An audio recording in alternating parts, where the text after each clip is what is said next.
Hello chat. I haven't played Doki Doki Literature Club in years. How long does this game take to beat? This is like 4 to 5 hours. We're a little cooked. The reason I'm doing this is so I can get a video out on Nathaniel IRL. Basically walk down a whole VOD and just call it a day. So what's up, Nathaniel IRL viewers? What's up? Okay guys, I am gonna be honest. I did play this about 4 years ago.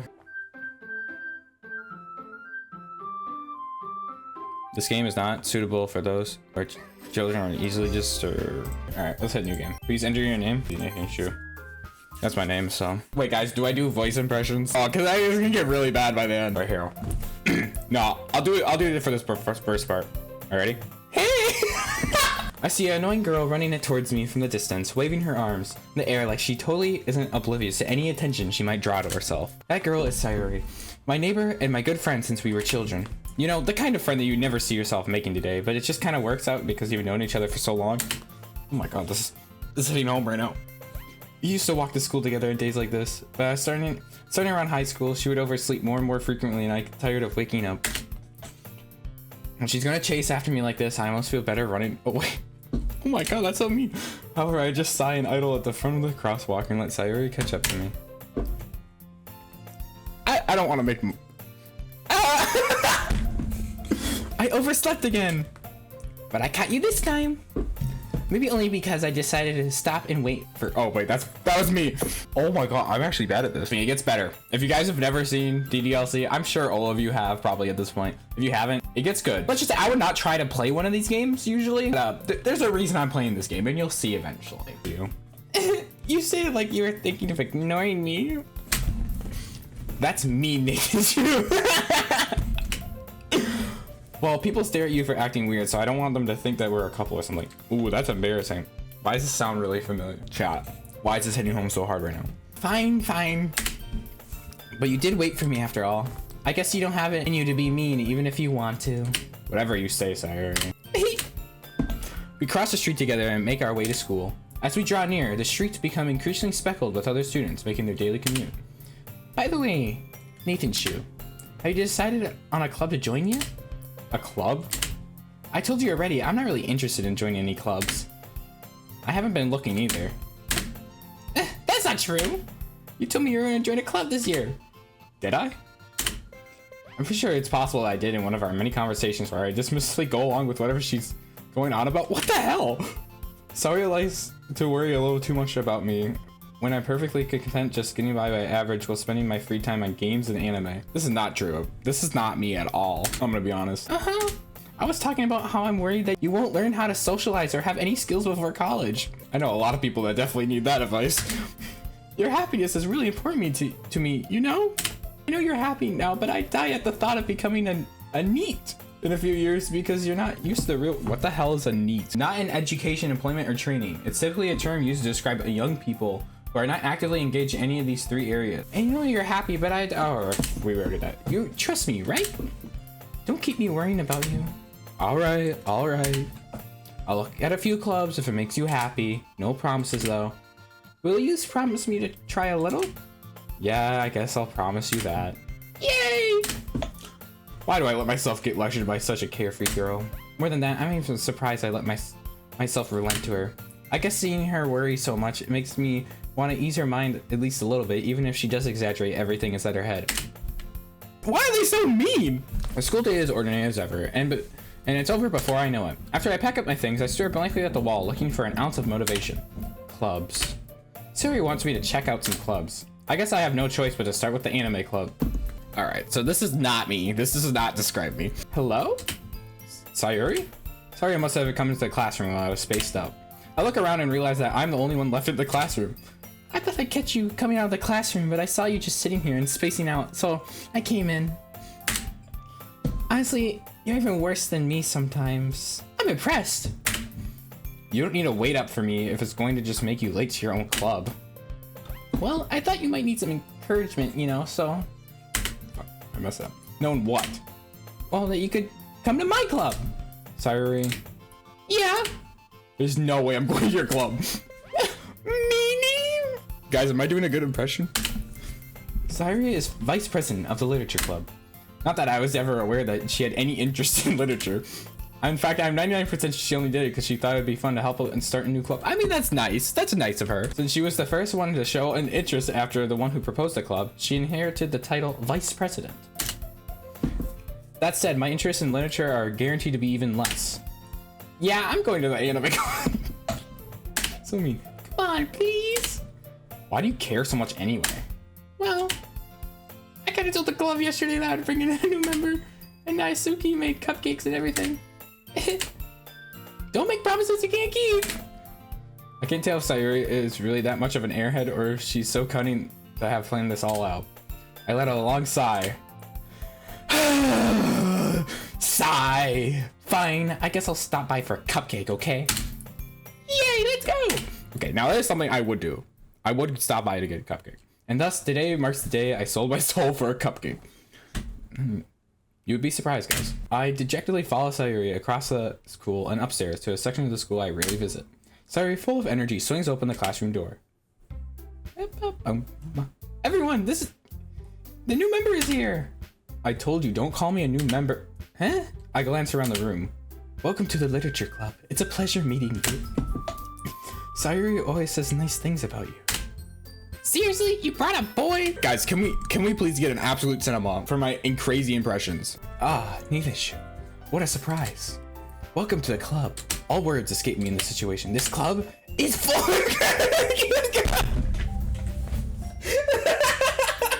What are you looking at? If you want to say something, say it. Sorry, Natsuki. The girl with the sour attitude, whose name apparently is Natsuki, is the one I don't recognize. Her small figure makes it look like she's a first-year student. She's also the one who made cupcakes, according to Sayuri. You could just ignore her when she gets moody. Sayuri says quietly into my ear and then turns around to act to the other girls. Anyway, this is Natsuki, full of energy, and this is Yuri, the smartest in the club. But don't say things like that. Yuri, who appears to be comparatively more mature and timid, seems to have a hard time keeping up with people like Sayuri or Natsuki. Ah, well, it's nice to meet the both of you. And it sounds like you already know Monica, is that right? That's right. Great to see you again, Nathan Shu. Monica smiles sweetly. We do not know each other well. We rarely talk, but we were in the same class last year. Monica was probably the most popular girl in class. Smart, beautiful, athletic. Basically, completely out of my league. So having her smile at me so genuinely feels a little... You too, Monica. Bro, this guy's fumbling the bag right now. Come sit down, Nathan Shu. We made room for you at the table so you can sit here next to Monica. I'll get the cupcakes. Hey, I made them. I get them. Sorry, I just got a little too excited. My neighbors are outside right now. Then how do you make some tea as well? The girl have a few desks arranged to form a table. As Sayuri mentioned, it's been widened so that there's one space next to Monica and one space next to Sayuri. Natsuki and Yuri walk over to the corner of the room where Natsuki grabs a wrap tray and Yuri opens the closet. Still feeling awkward, I take a seat next to Sayuri. Natsuki proudly marches back to the table, tray in hand. Okay, are you ready? Ta-da! Oh! Natsuki lifts off the foil in the tray to reveal a dozen white fluffy cupcakes decorated to look like little cats. These are drawn with icing, and little pieces of chocolate were used to make ears. So cute! I had no idea you were so good at baking, Natsuki. Well, you know. Just hurry, take one. Sayuri grabs the first one, then Monica. I follow. It's delicious! Sayuri talks with her mouth full as her managed to get the icing on her face.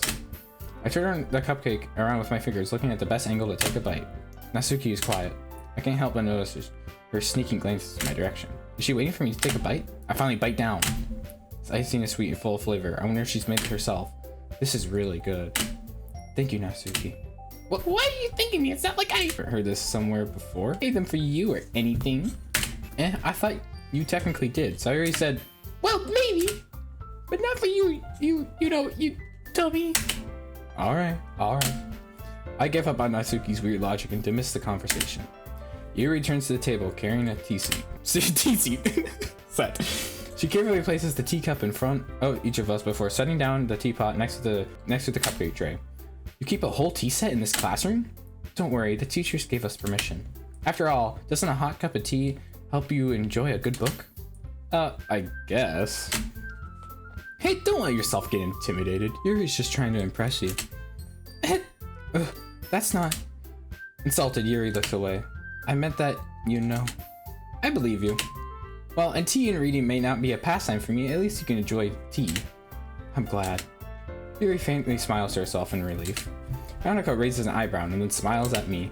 So, what made you consider the literature club?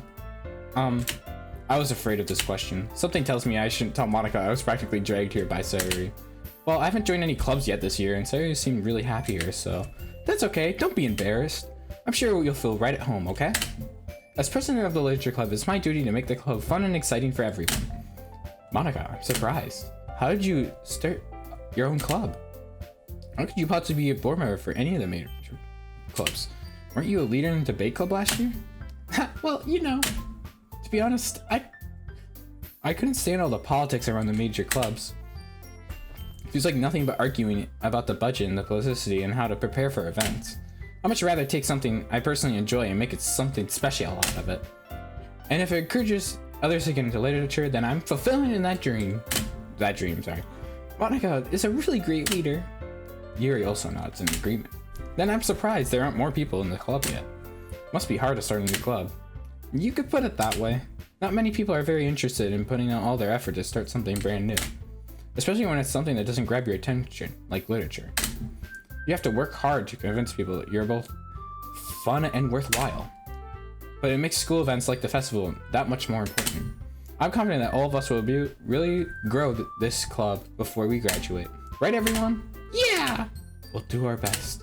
You know it! Everyone enthusiastically agrees. Such different girls, all interested in the same goal. Monica must have really worked hard to find these three. Maybe that's why they were all so delighted by the idea of a new member joining. Though I still don't really know if I can keep up with their level of enthusiasm about literature.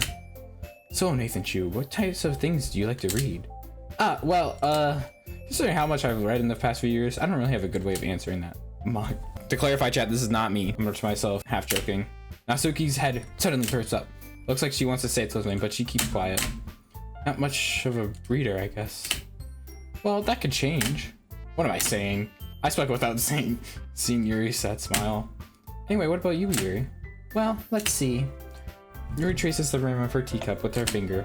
My favorites are usually novels that build deep and complex fantasy worlds. The level of creativity and craftsmanship behind them is amazing to me, and telling a good story in such foreign worlds is equally impressive. Yuri goes on, clearly passionate about her reading.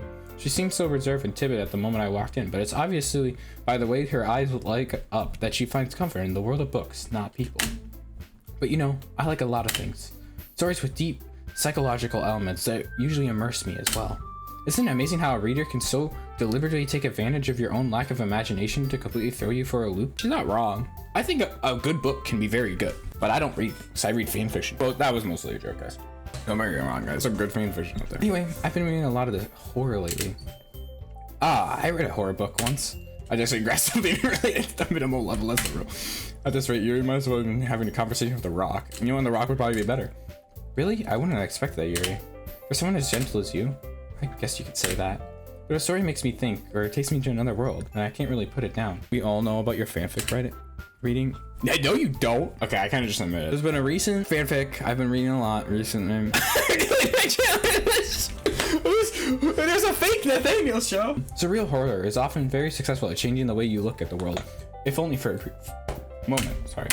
I'm so sorry about that. Look, I hate horror. Oh, what's that? Well, Natsuki's arts dive over me for a split second. Never mind. That's right, you usually like to write about cute things, don't you, Natsuki? What?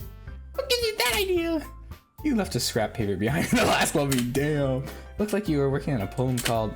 Don't say it out loud! Give that back! Fine.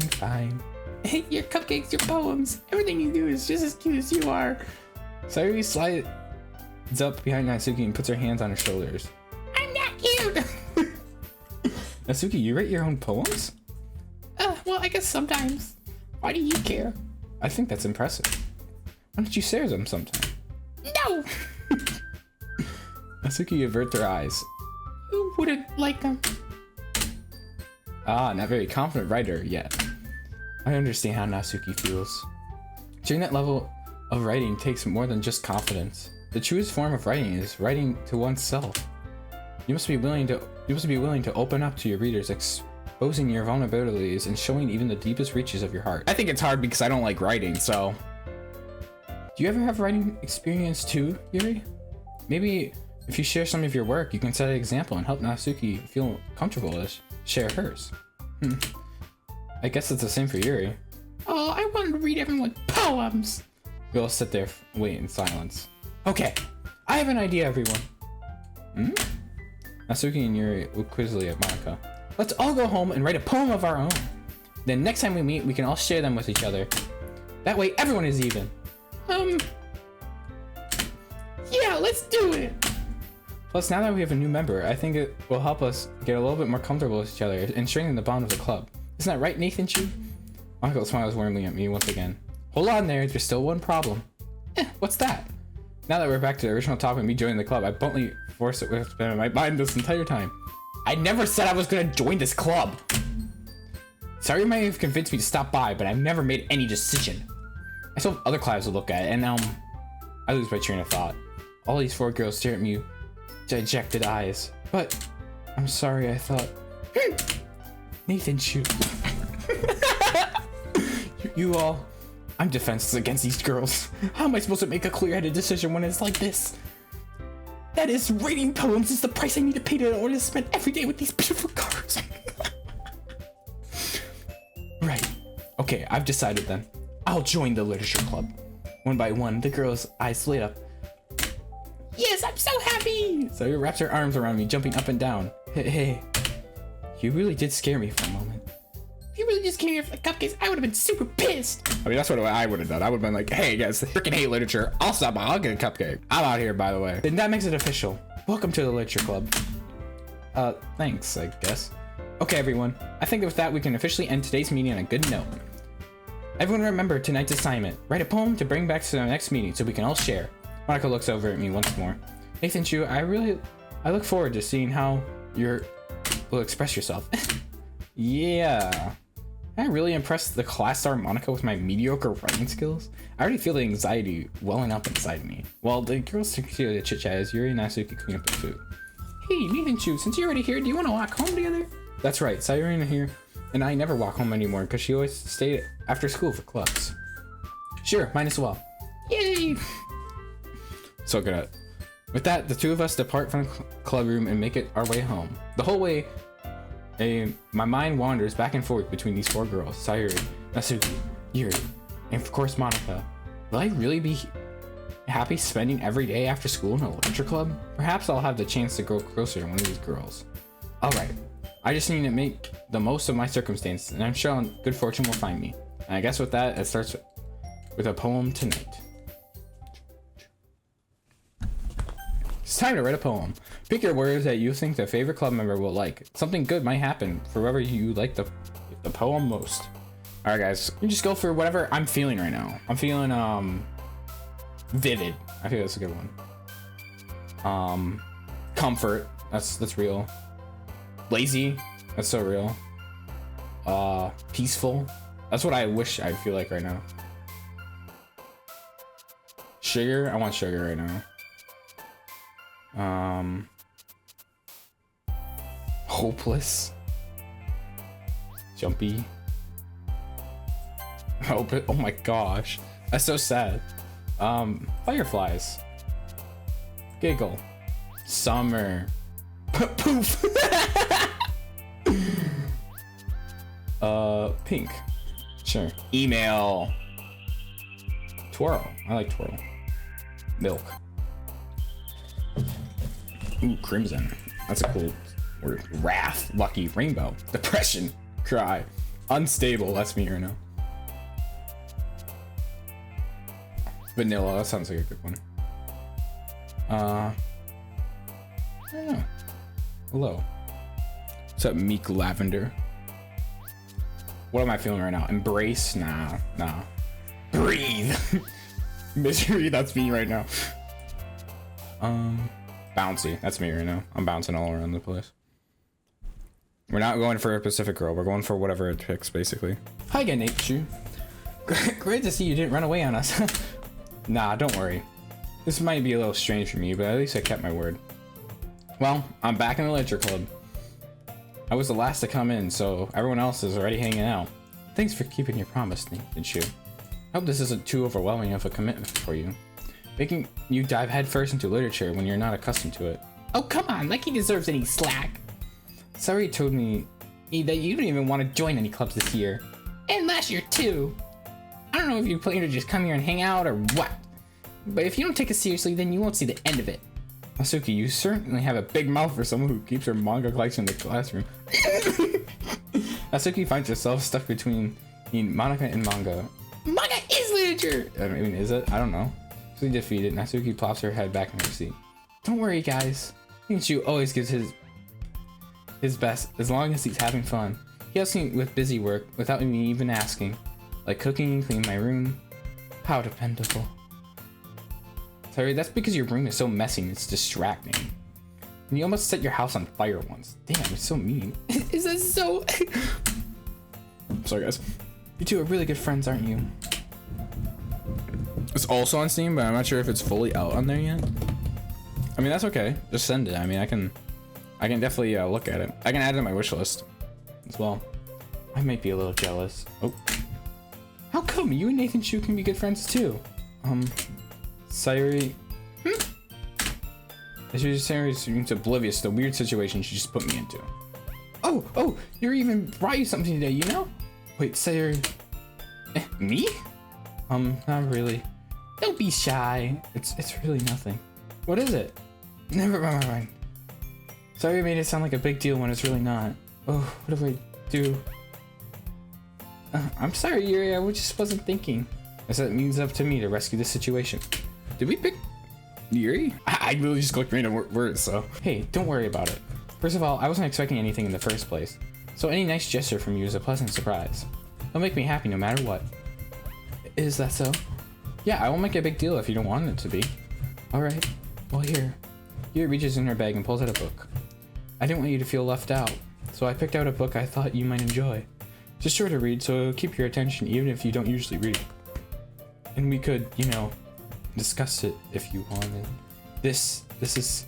How could a girl accidentally be so... Can we just get to the part where they all kill themselves? Sorry. She picked out a book because you know, all like, despite me not reading much. Thank you, Yuri. I'll definitely be reading this. I enthusiastically take the book. Phew. Well, you can read at your own pace. I look forward to hearing what you think. Now that everyone's settled in, I expect Monica to kick off some scheduled activities for the club. But that doesn't seem to be the case. Sorry and Monica are having a cheery conversation in the corner. Yuri's face is already buried in the book. I can't help but notice her intense expression, like she is waiting for this chance. Meanwhile, Natsuki is rummaging around the closet. Ugh! I hear Natsuki utter an exasperated sigh from within the closet. She seems to be annoyed at something. I approach her in case she needs a hand. Here you go. You looking for someone in there? Freaking Monica! She never puts my stuff back in the right spot! What's the point of keeping your collection organized if someone else is just gonna mess it up? Natsuki slides out a bunch of stacked books and boxes across the shelf. Manga? You read manga, right? Sometimes. Manga is one of those things where you can't really admit you're into it until you figure out where the other person stands. Now we found absolute cinema. Let me read my manga here. How did you know anyway?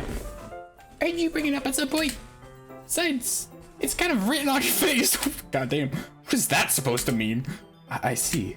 There's a long volume of manga amidst the stack of various books on the side of one of those shelves. Curious, I pull out the stack. There it is! And so he stretches out, snatches it out of my hand. Then she turns to the box of manga and slips out the volume right next to the middle of the rest. Ah, much better. Seeing a box set with one book missing is probably the most irritating sight in the world. I know that feel. I get closer looking at the box set she's admiring. Parfait Girls? It's a series I've never heard of in my life. That probably means it's either way out of my demographic or it's just simply terrible. If you're gonna judge, then you can go do it through the glass on that door. She points at the classroom door. Hey, I wasn't judging anything. I didn't say anything. It was the tone in your voice. I'll tell you one thing, Nathan Shue. Consider this a lesson straight from the Literature Club. Don't judge a book by its cover. Yeah, guys, don't judge a book by its cover. Fact. Yasuki pulls out one of the first volume of Perfect Girls from the box. I'm gonna show you exactly why. She shoves the book right into my hands. I stare at the cover. It features 4 girls in a colorful attire striking animated feminine poses. It's exceedingly what the hell does that mean? Don't just stand there. Wow. What? What? Natsuki grabs my arm and pulls me out of the closet. Then she takes a seat against the wall beneath the windowsills. She pats on the ground next to her, signaling to me to sit there. Wouldn't chairs be more comfortable? I take my seat. Chairs won't work. You can read at the same time like that. Why's that? I guess it'd just be easier to be closer like this. Don't just say that. You'll make it feel weird about it. Natsuki crosses her arms and scoots an inch away from me. Sorry. I didn't exactly expect to be sitting this close to her either. Not to say I was particularly at the, oh my goodness.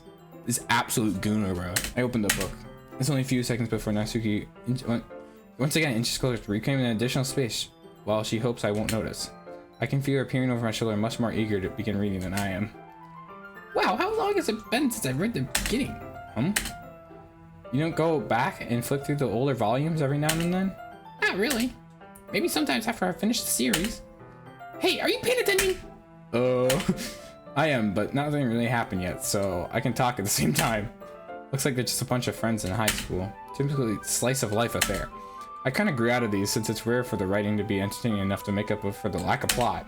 So, what should I expect from this? Is there gonna be a plot? Well, obviously. Think that enjoying something like that didn't have a plot. I mean, I guess I know what you're saying. A lot from the beginning is just about simple things. Like there's a really funny chapter where they're obsessed with a guy with an ice cream shop. That just helps you know, get to know the characters. And besides that, it's still entertaining. Later on, it's all kinds of drama. Like when they get all into their backstories and some of the romance starts to happen. So it's a slow burn fanfic. I got it. Don't worry. I know my terms. That's what makes it so good. There's so many touching parts. Ah, is that so? Sounds like you really know what you're talking about. Maybe I underestimated you. Hey, wait! What's that supposed to mean? Wow. That's what gives me this a little shove. I mean, I just haven't yet seen you at your full power. Good save. This chapter seems it's all about baking. It's just a guess, but there's a lot of baking in this manga. Well, Natsuki pauses for a moment as he doesn't want to admit something. Yeah. Why does it matter? It doesn't. I was just curious. Did you enjoy baking too, right? That's just a coincidence. I just happened to be baking around the same time I got this manga. Like I would ever get into anything because it's in a manga. I feel for anyone that impressionable. Definitely not a coincidence. I guess that explains Natsuki's interest in baking. Still, all the hobbies to pick from manga, that's definitely one of the better ones. Yeah, it probably is. Not to mention, she's really good at it, so who am I to judge? We read on only for a few more minutes. I finished a couple chapters at this point. Are you sure this isn't boring for you? It's not. Even though you're just watching me read?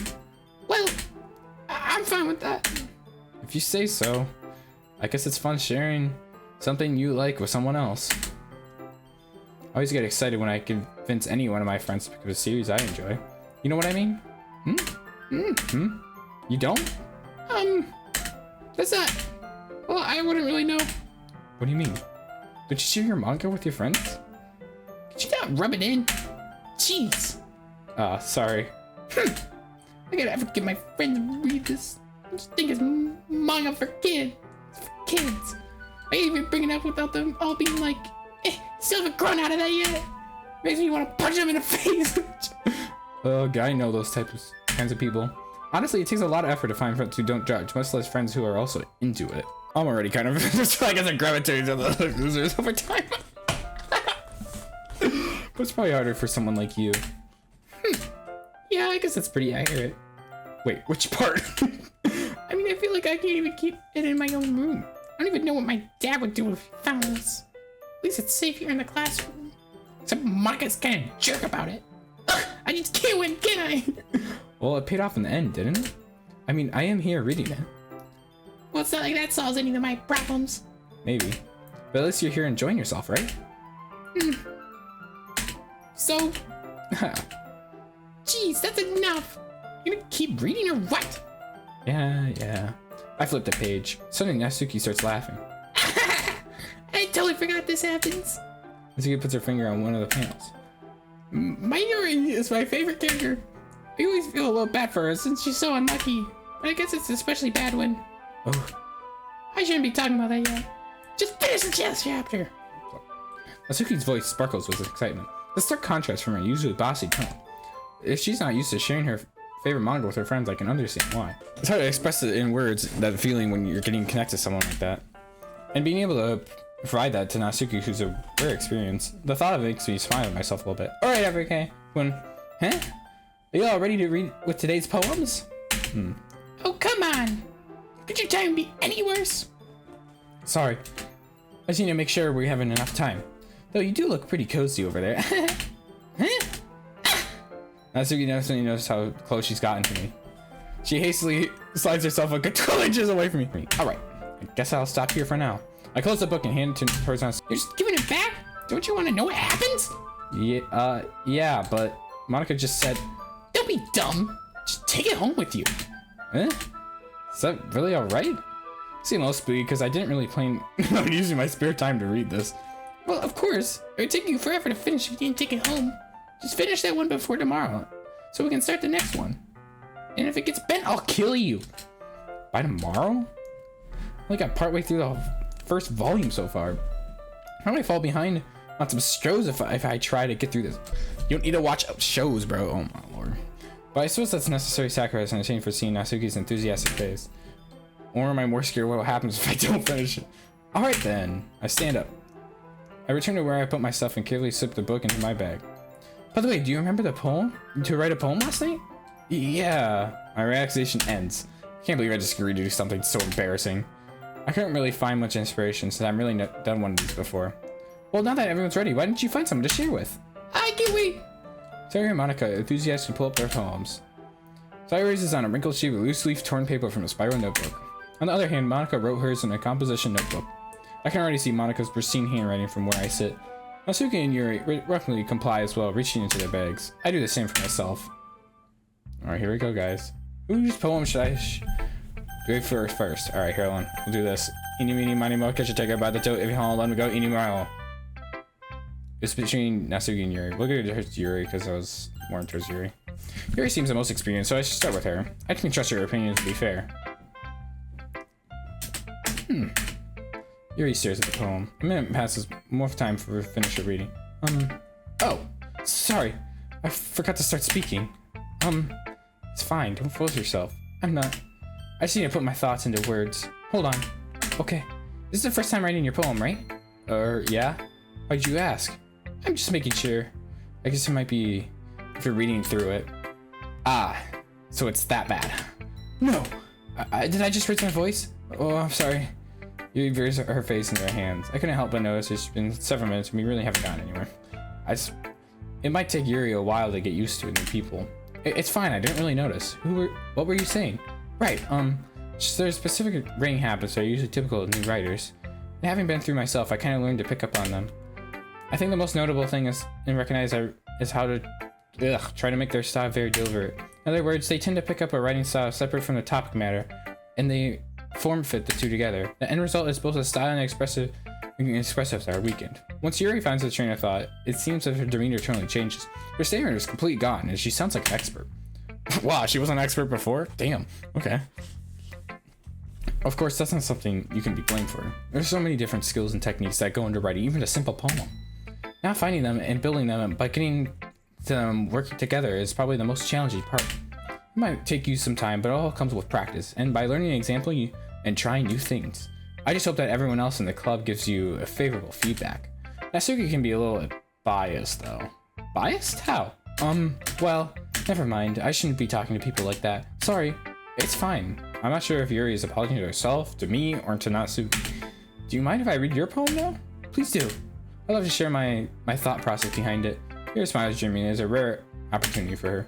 Herself is kind of funny. After all, this is supposed to be a leisure club. The ghost and the light. The tendrils of my hair illuminate beneath the amber glow. Bathing. It must be this one. The last remaining streetlight. It will stand the test of time. The last yet to be replaced by the shiny blue-green of the hue in the future. I bathe, calm, breathing in air, the present by living in the past. The light flickers. I flicker back. I'm sorry, I have such terrible handwriting. What? I wasn't thinking that at all. But you took a long time to read.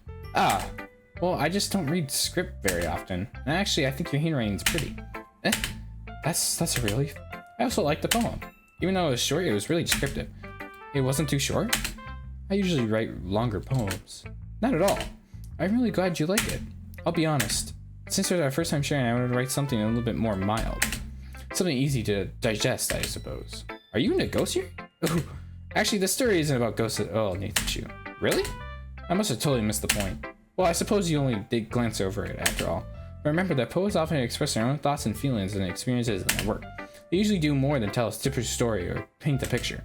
In this case, perhaps the subject of the poem is only about symbolically compared to a ghost, lingering at her last remaining piece of comfort, unable to let go of the past, soon to be left with nothing. That's a lot more solemn, putting it that way. I haven't even thought of that. I took a writing class where we had to like dig deep into like stories and stuff, into like books we read like symbolically, and we had to do like all that stuff. All right, I know how it feels. All right, and I don't get it at all. When I write something, like we had to write stuff with like a deeper meaning, bro. I was like so basic. I wrote the same, like you could so like I don't know how to do double meanings. It's too much work, man. That's impressive.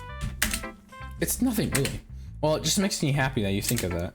Just remember, it won't be long before you pick up one of these too. Yeah, maybe you're right. I guess I'll have to keep trying. I'm counting on you.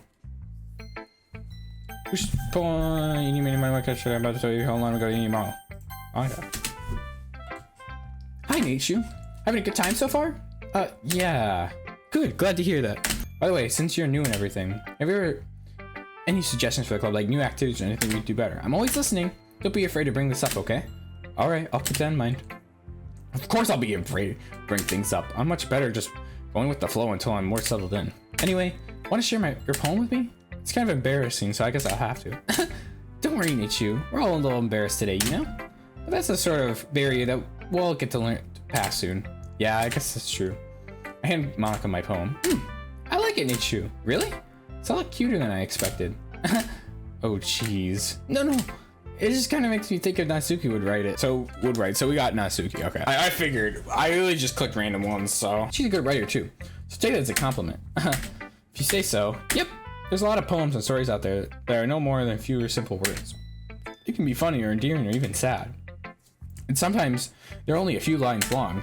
They might even feel like they're written for kids, but you think about them, they can express views of the world that would apply to anybody. I see. So you're saying that Natsuki's kind of like that? Sort of. Maybe she's not an expert, but you probably wouldn't find much filler in her poems. They may be easy to write, but they're super challenging to get the meaning through. So I can see why your kind of poem would be to explore. I'm sure I'll end up trying different things a lot. It'll take a while before I feel comfortable doing this. That's okay.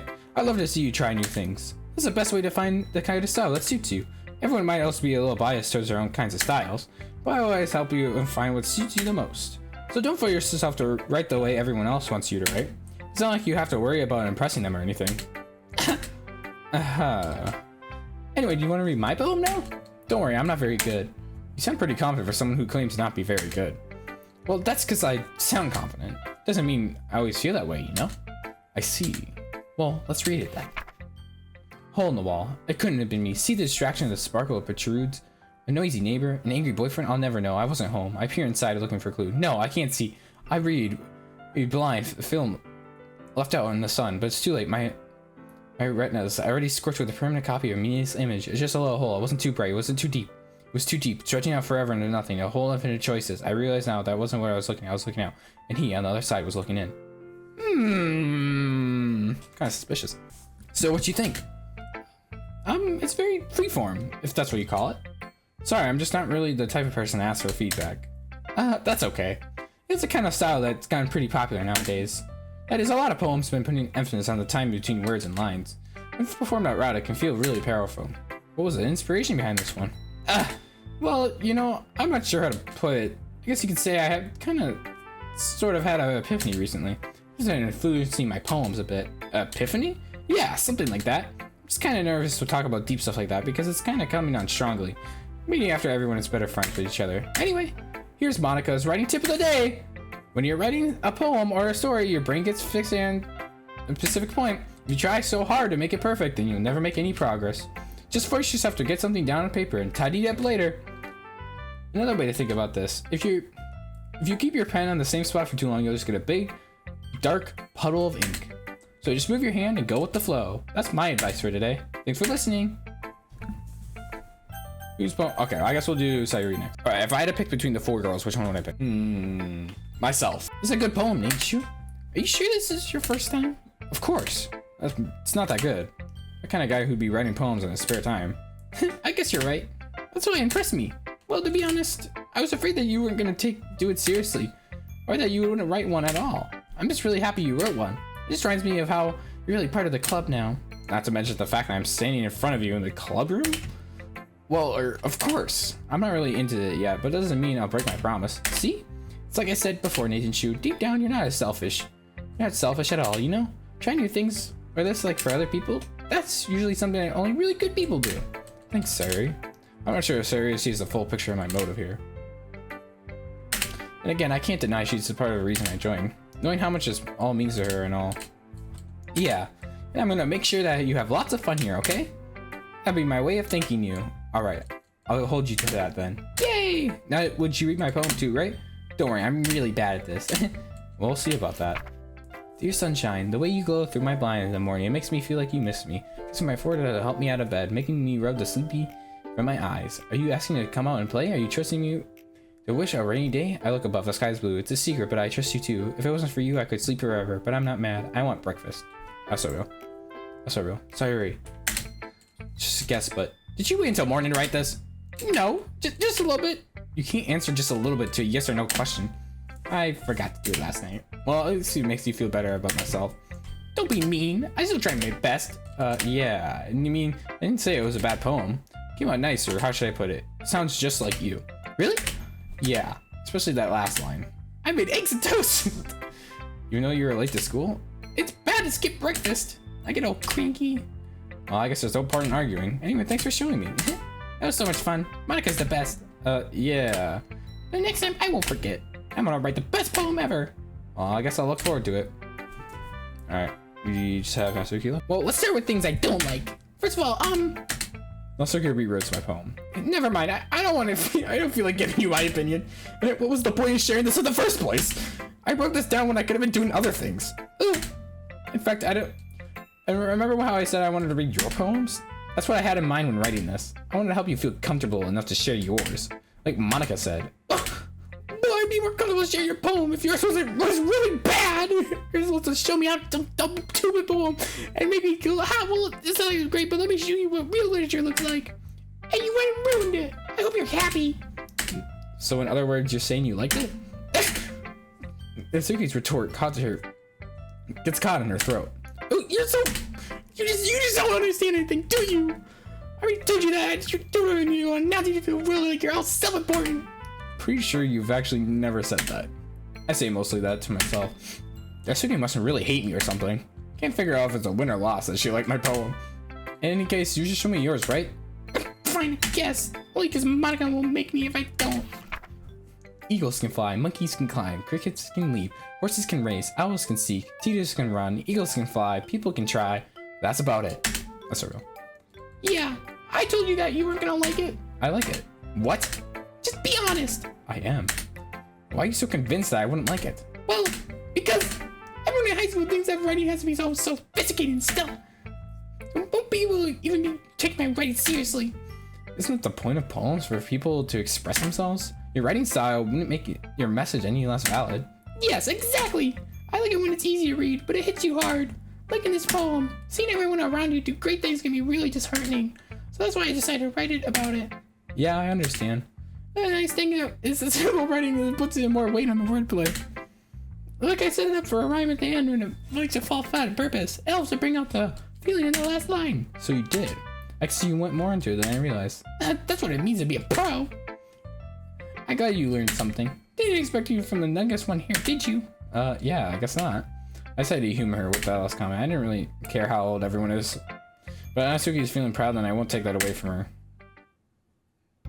Phew, I guess that's everyone. I glanced around the room. That was a little bit more stressful than I anticipated. As if everyone judging me by my mediocre writing abilities.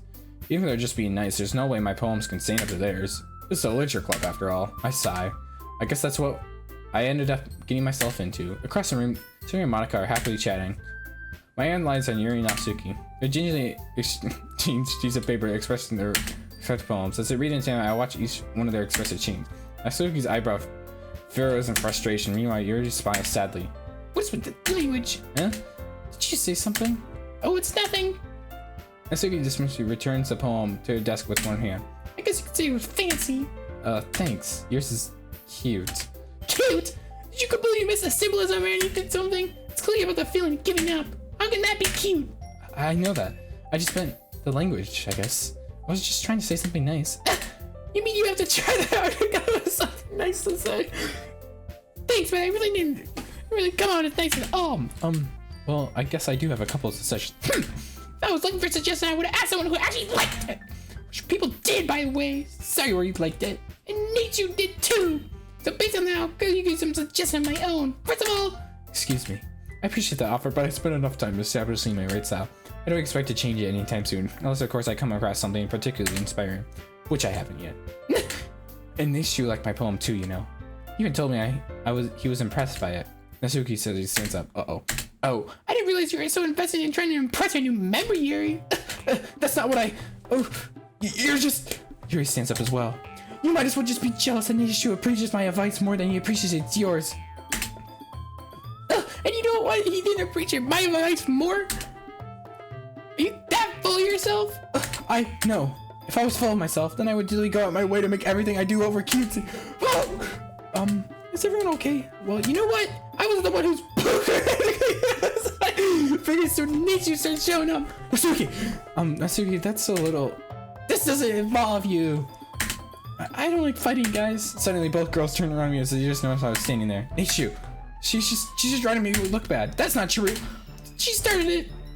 If she could get over herself and learn to appreciate that civil ratings were effective, then this wouldn't happen in the first place. What's the point of making all your poems all convoluted for no reason? That means you should jump out the reader, not force him to figure it out. Help me explain that to her, Nichu. Wait, there's a reason we have so many deep and expressive words in our language. There's only one way to convey our complete and complex feelings and meanings most effectively. Avoiding them is only unnecessary, limiting yourself, and it's also a waste. You understand that, right, Nishishu? Well, how did I get dragged into this in the first place? It's not like I know anything about writing. Where I agree with, they'll probably think more highly of me. So of course that's who it's gonna be. I guess help me, Sayuri. Natsuki goes to be with the dying up words and A in my mouth. So instead I turn to Yuri. Yuri. Yuri's is supposed to defense that I can't bring myself to say anything to her. Sayuri! Eh? Yeah. Everyone's fighting and making Sayuri uncomfortable. How could the two of you keep fighting when you know you're just gonna make your friend feel like this? Nishu. Well, that's her problem. This is about her. I agree. It's unfair to let others inject with their own feelings in our conflict. Yeah, unless Sayuri wants to tell Yuri what stupid jerk she's being. She would never. It's your immaturity that makes her upset in the first place. Excuse me? Are you listening to yourself? That's exactly why. Like nobody likes... Stop! Natsuki, Yuri, you guys are my friends. I just wanted everyone to get along and be happy. My friends are wonderful people, and I love them because of their differences. Natsuki's poems, they're amazing because they give you so many feelings of just a few words. And Yuri's poems are amazing because they paint beautiful pictures in your head. Everyone is so talented, so why are we fighting? Because, well, also, Natsuki's cute and there's nothing wrong with that. Yuri's boobs are the same, they're always hurt. Big people! That's crazy. Sayuri stands up triumphantly. Monica stared behind her with a bewildered expression. I'll make some tea. Yuri rushes off. Natsuki sits down with a blank expression on her face, staring at nothing.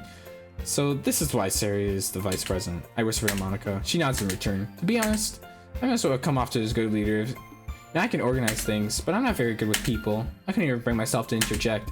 As president, that's kind of embarrassing to me.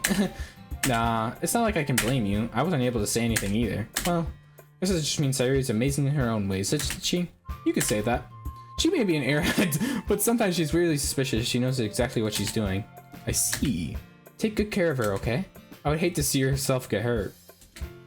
That makes two of us. You can count on me. Monica surrounds sweetly at me, causing my stomach to knot. Such a genuine person just make a good president, regardless of what she says. If only I could get the chance to talk to her a little bit more. Okay, everyone, it's about time for us to leave. How did we all feel about sharing our poems? It was a lot of fun. Well, you could say it was worth it. It was alright. Well, mostly. Nishu, what about you? Yeah, I'd say the same. It was neat of all of you to talk about it with everything. Awesome! In that case, we'll do the same thing tomorrow. And maybe you learn something from your friends too, so your poems will turn out even better. I think to myself, did I learn a little bit more about the kinds of poems everyone likes? Well, if anyone like, that means I can at least do a better job impressing those who I want to impress. I doubt myself with newfound determination. Nathan Shu, ready to walk home? Sure, let's go. Sorry, beams, I mean. It's really been a while since Suri and I have spent this much time together. Can't really say I'm not enjoying it either. See, this is wholesome. This is wholesome 100. Sorry, what about what happened earlier? Yeah, what do you mean? You know, between you and Natsuki, does that mean does that kind of happen often? No. It's really the first time I've seen them fight like that. I promise they're both wonderful people. You don't hate them, do you? No, I don't hate them. I just wanted your opinion, that's all. I can see why they'd make good friends with you. Phew. You know, Nathan, it's nice I get to spend time with you in the club. But I think seeing you getting along with everyone is what makes me happiest. And I think if everyone really likes you too. That's... Every day is gonna be so much fun. Sigh. Looks like Saru still hasn't caught on to the type of situation I'm in. Sure, being friends with everyone is nice, but do I really need to stop there? Well, we'll just have to see what the future holds, Saru. I put Saru on... So I said that more times to herself, but it's easy to see Saru's internal monologue sometimes. Okay. Yeah, let's do this. Guys, hear me out. What if I just spam click the top button and we see who we get? All right, here we go. Ready?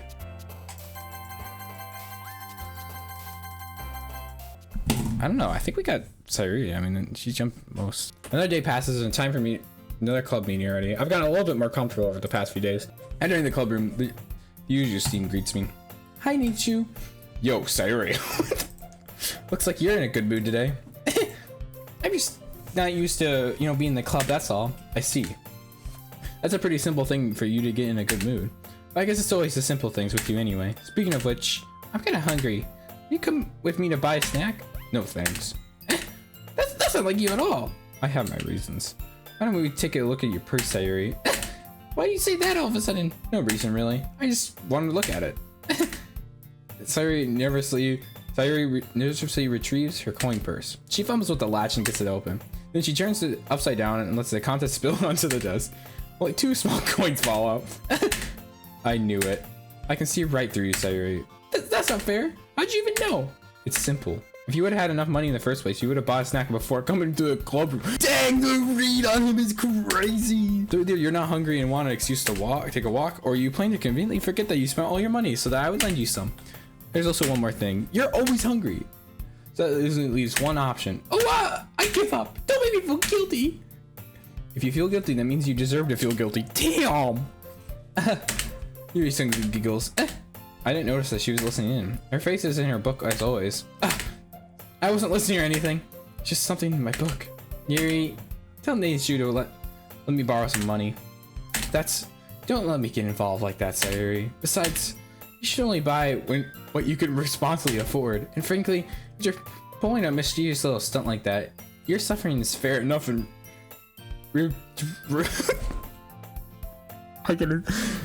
retribution. I didn't mean that. I got too absorbed in my book. I really like it when you speak your mind, Yuri. It doesn't happen much, but it's a fun side of you. There's no way you can think that. You're right, though. I did something bad, and now I have to accept a retribution. That! Still coming from you, Sayuri. I guess there's a little devil inside of us all, isn't there? Don't let her fool you. Sayuri knows exactly what she's doing. After all, she told you, guys, that she was bringing me to the club before she told me. But you didn't have to come if it weren't for the cupcakes. So I had to trick Natsuki into making them. Come on, give me more credit than that, Sayuri. Out of nowhere, someone smacks Sayuri in the face and trembles on the back.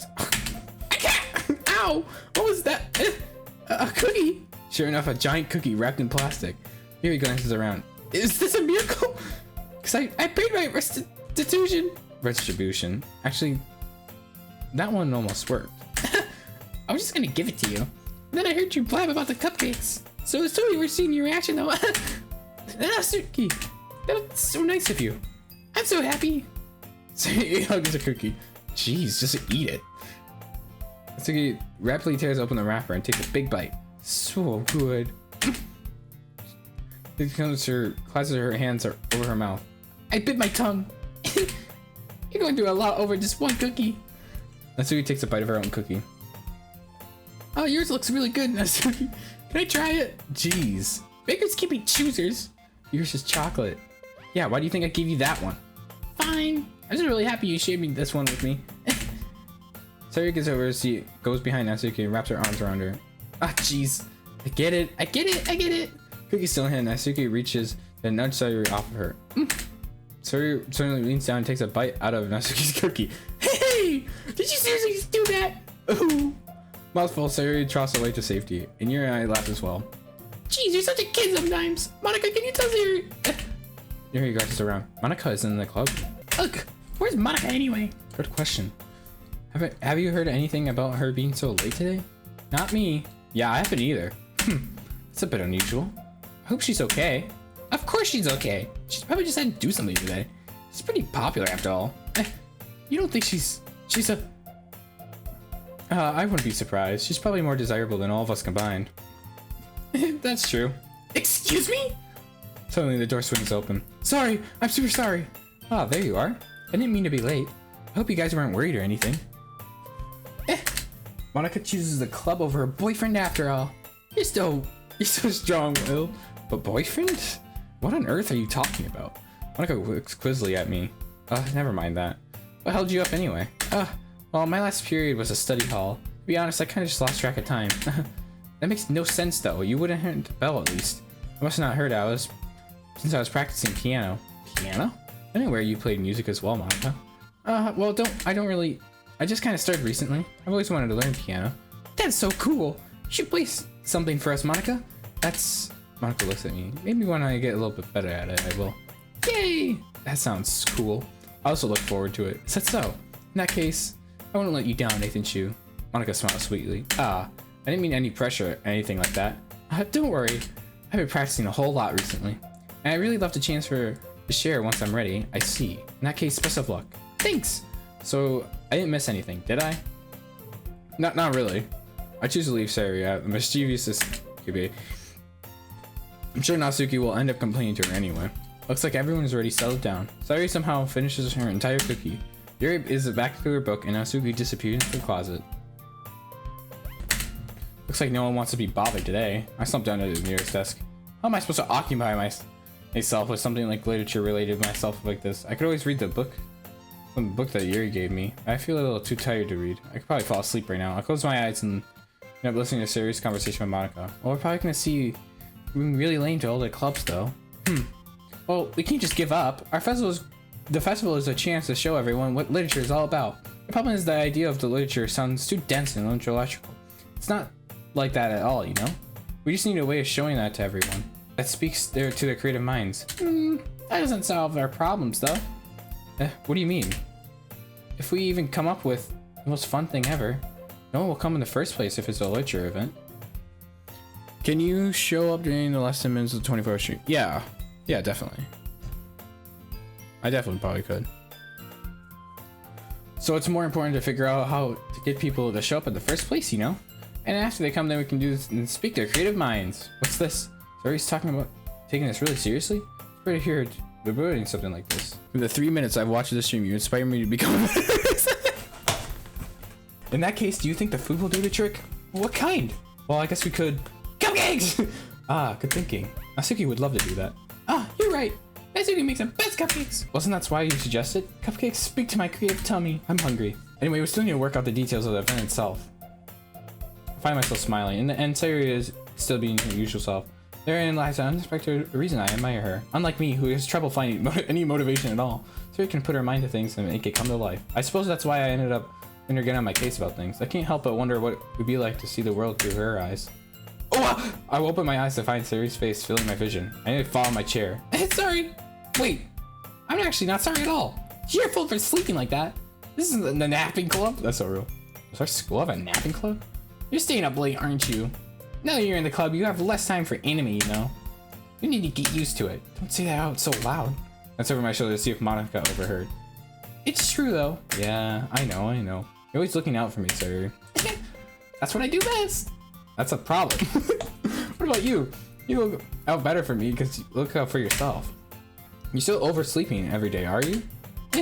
Not every day. That's not very convincing. How many days this past week have you gotten up on time? It's a secret. I knew it. Come on, at least give me the benefit of the doubt.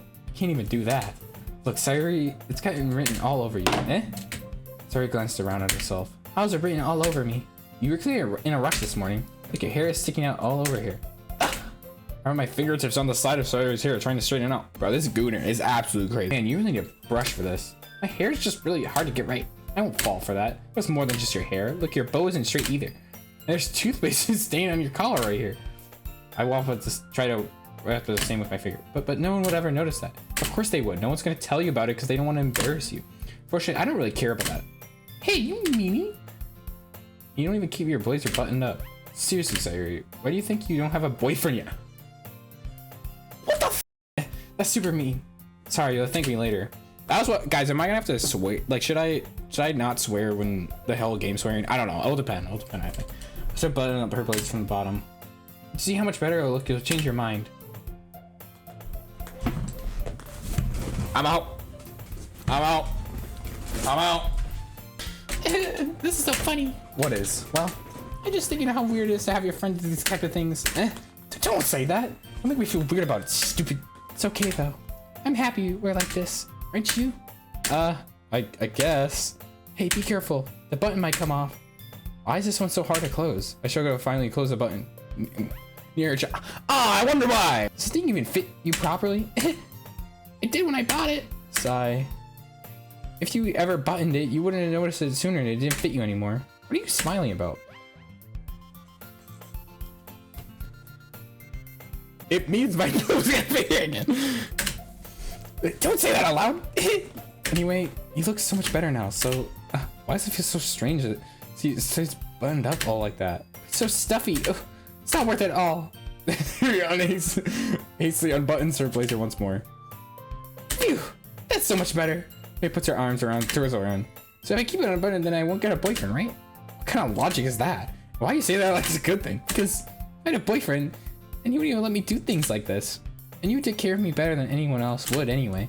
That's why I keep it unbuttoned. Stop saying all these embarrassing things. I didn't mean to say anything embarrassing. Jeez. Well, anyway, I just focused to try to wake you up a little bit. Sorry, the Kratos voice, please. If you only focus on going to bed earlier. Fine, it's a deal. I guess we are really better at taking care of things to each other than we are taking care of ourselves. Yeah, I guess so. So maybe you should come wake up with me in the morning. You're doing it again, Sayuri. Oh, but I was joking this time. Man, it's impossible to use something. All right, everyone. Monically suddenly calls up. Why don't we share our poems as we wrote now? Yay. It's true. I can't wait to read yours. Yeah, same. I fail to sound enthusiastic, but Sayuri still trots away to retrieve her poem. Who should I show my poem to first?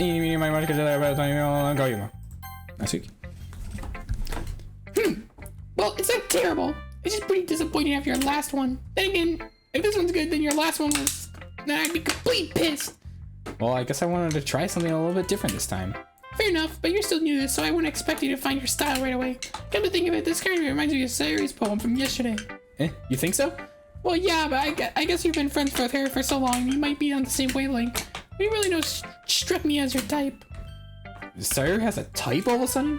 Well, I don't know, but honestly, how can sometimes so fluffy spend so much time with someone like you? It's like she's dragging you around like a dead weight. Look, that was unnecessary. Why are they so mean? They're such dicks to each other. Or for me, she'd probably be flying away letting go of a balloon. Real. You could say we take care of each other in our own way. Whatever it is, I don't get it. Oh yeah, I'm supposed to show you my poem. Here.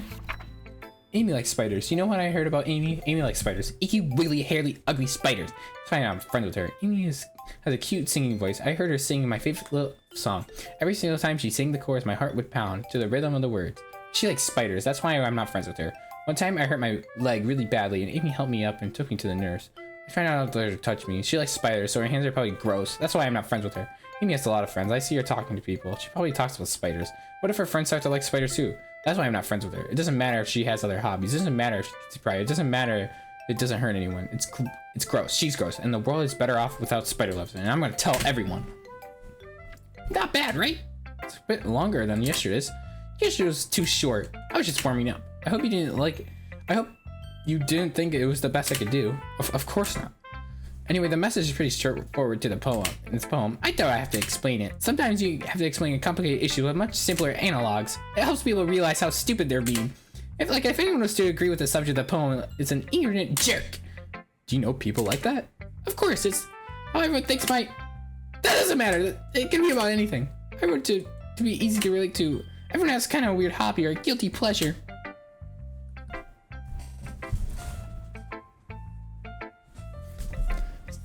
Sometimes you're afraid of people stupid. Who cares what someone likes as long as they aren't hurting anyone? It makes them happy. This is so valid. And that is why, guys, it's completely okay. It's completely okay that I like Vaporeon. It's completely okay. There's absolutely nothing wrong. There's nothing wrong with liking Vaporeon. I just think people really need to learn to respect others for liking weird things. Well, you're definitely right. At least I can relate to that, and I'm sure a lot of other people can too. It's what I do best after all. I don't like writing unless there's a good message behind it to take away from it. Like conveying emotions is important, but I want to make sure people think, not just feel. Remember that. I'm gonna write a good one for tomorrow too, so look forward to it. It is very hot in my room, so I'm gonna not wear this. I'm gonna put Yuri's. I'm gonna do Yuri's. I'm just gonna put it on auto because I don't care. I gotta show you guys something though. Look at this. It's a Vaporeon sweatshirt. 6 sleeves. Okay, and then look at the back. Look at how cool that is. Of course. The poem you wrote for today? Near young, similarly hands a poem. The raccoon. It happened last in the dead of night while I silently the bed for a guilty snap. I just caught the scuffling of a raccoon outside my window. It was, I believe, the first time I noticed something strange to energies of wandering human. I gave the raccoon a piece of bread. My subconscious well aware of the consequences. Well aware that the raccoon is being fed always comes back for more. That's just the beauty of cutting the knife with a symptom. The bread. My hungry curiosity, the huge urge. The moon incriminates its phase and reflects it in much more light coming out of my cutting knife. The same very light that glistens in the eyes of my raccoon friend. I slice the bread, fresh, it's just soft. The raccoon becomes excited, and perhaps I am merely projecting my emotions onto the newly satisfied animal. The action is taken following me. You could say that we've gotten quite used to each other. The raccoon becomes hungry, much more infrequent, so my bread is always hard. Handy. Every time I brandish my cutting knife, the raccoon shows me his excellence. A rush of blood. Clutch your Volian condition. I slice the bread. I feed myself again. Sometimes I enjoy writing about them. Oh, that's funny. Didn't Natsuki also write something about that? About someone being ridiculed for a strange incident? She did? Yeah. Yeah. She was talking about how it doesn't matter what you're into as long as you're not hurting anyone. She's right. I mean, does she really feel that way? Yeah. Sounds like you two have that in common. Well, that's interesting. To me, she seemed like the type of person who would make fun of my hobbies. But I suppose that's my fault for judging, isn't it? Please don't tell her I said that. Don't worry, you have no reason to. Okay. Thank you for sharing it with me. After all, I didn't learn to embrace my own weirdness. I probably would have hated myself. I might be ranting a little bit now, but I'm glad you're a good listener. Who should I read my poem to next? Monica. Hi again, Nishu. Writing the poem going. Alright, I guess. I'll take that. As long as it's not going bad. I'm happy that you're applying yourself. Maybe soon you'll come up with a masterpiece. I wouldn't count on that. You never know. Want to share what you wrote for today? Sure, here you go. Making my poem to Monica. Alright, I like this one. Makes me think of something Sayuri would like. Is that so? You and Sayuri are good friends, right? I wouldn't be surprised if you have these sorts of things in common. Well, we may be good friends, but Sayuri and her are actually really different. Well, that might be the case. There are also some similarities that you wouldn't expect. The way she talks about you, it sounds like you two really care about each other's well-being. Even if you show it in different ways, it can end up being more similar than you think. So I think that's the kind of vibe I get when reading your poem. You sure you're not reading this too much? I could be. Oh gosh, I sound like Yuri. In any case, damn, Sayuri's writing can get kind of gentle feel to it. I can tell that she's exploring with emotions, like happiness and sadness. We know that someone so happy would enjoy doing sad things too. Yeah, that's totally unexpected. Well, to each their own, and you should be afraid to experiment a little bit either. But anyway, you want to read my poem now? I like this one, the way it turned out, so hopefully you do too. Alright, let's take a look. Save me. The colors, they won't stop. Bright, beautiful colors. Flashing and expanding and piercing. Red, deep, red, green, blue. An endless cacophony of meaningless noise. The noise, it won't stop. Violent. Grating waveforms speaking. Squeaking, screeching, piercing, sine, cosine, tangent. Like playing on a chalkboard or a turntable. Like playing on a vinyl on a piece of grass. An endless poem of meaningless. Load me. You were more accurate than your last one, huh? I guess you can say that's the way I write. Sorry if you don't like it. No, I never said that. Just kind of thing I'd never really seen before, I guess. I kind of like playing the game with my space on the paper. Choosing where and how to space your words can totally change the mood of the poem. It's almost like magic. The way I wrote the lines are really short. It makes me feel like they're trying to speak over the noise. I see. It's so hard for me to tell what it's about, though. Sometimes when asking a poem isn't the right question, a poem can be abstracted as a physical expression of feeling or a conversation with the reader. So putting it away, not in every poem is about something. Anyway, here's Monica's right tip of the day. Sometimes you'll feel yourself facing a different situation. When that happens, don't forget to save your game. You never know when you might change your mind, or when something unexpected may happen. Wait, is this tip even about writing? What am I even talking about? That's my advice for dating. Thanks for listening. What the fart, guys? Oh my goodness. So good, Nichu. Eh? I love it, especially after today's poem. Ugh, you're too honest sometimes, Sayuri. No, but really, I want to put this on my wall. Can I? Sayuri, you must be seriously overreacting. I'm not a good writer at all. Honestly, I have no idea what I'm doing. Well, maybe that's why. Because I have no idea what I like either. Jeez. I'm sure Yuri's opinions would be a little bit more constructive than this. Maybe even Natsuki's. Are you sure you don't like it just because I wrote it? Well, I'm sure that's part of it. I understand that you're a lot better at... You're better than a lot of people, you know? And when I read your poem, it's not just a poem. It's a Nathan Shoe poem. And that makes me feel extra special, like I can feel your feelings in it. Sayuri hugs the sheet against her chest. You're so weird, Sayuri. Damn.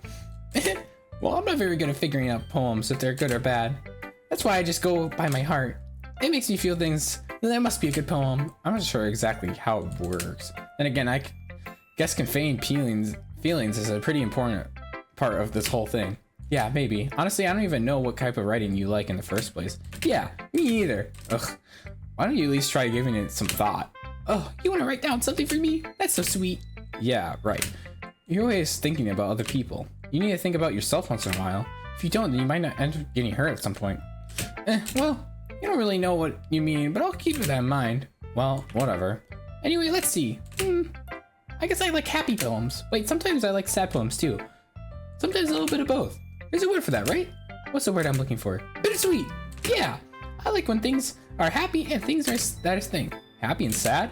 I can see you liking something sad, Sayuri. Well, I like happy the most, but sometimes when you have a little rain cloud in your head, a sad poem can give the rain cloud a little hug, and maybe a happy rainbow.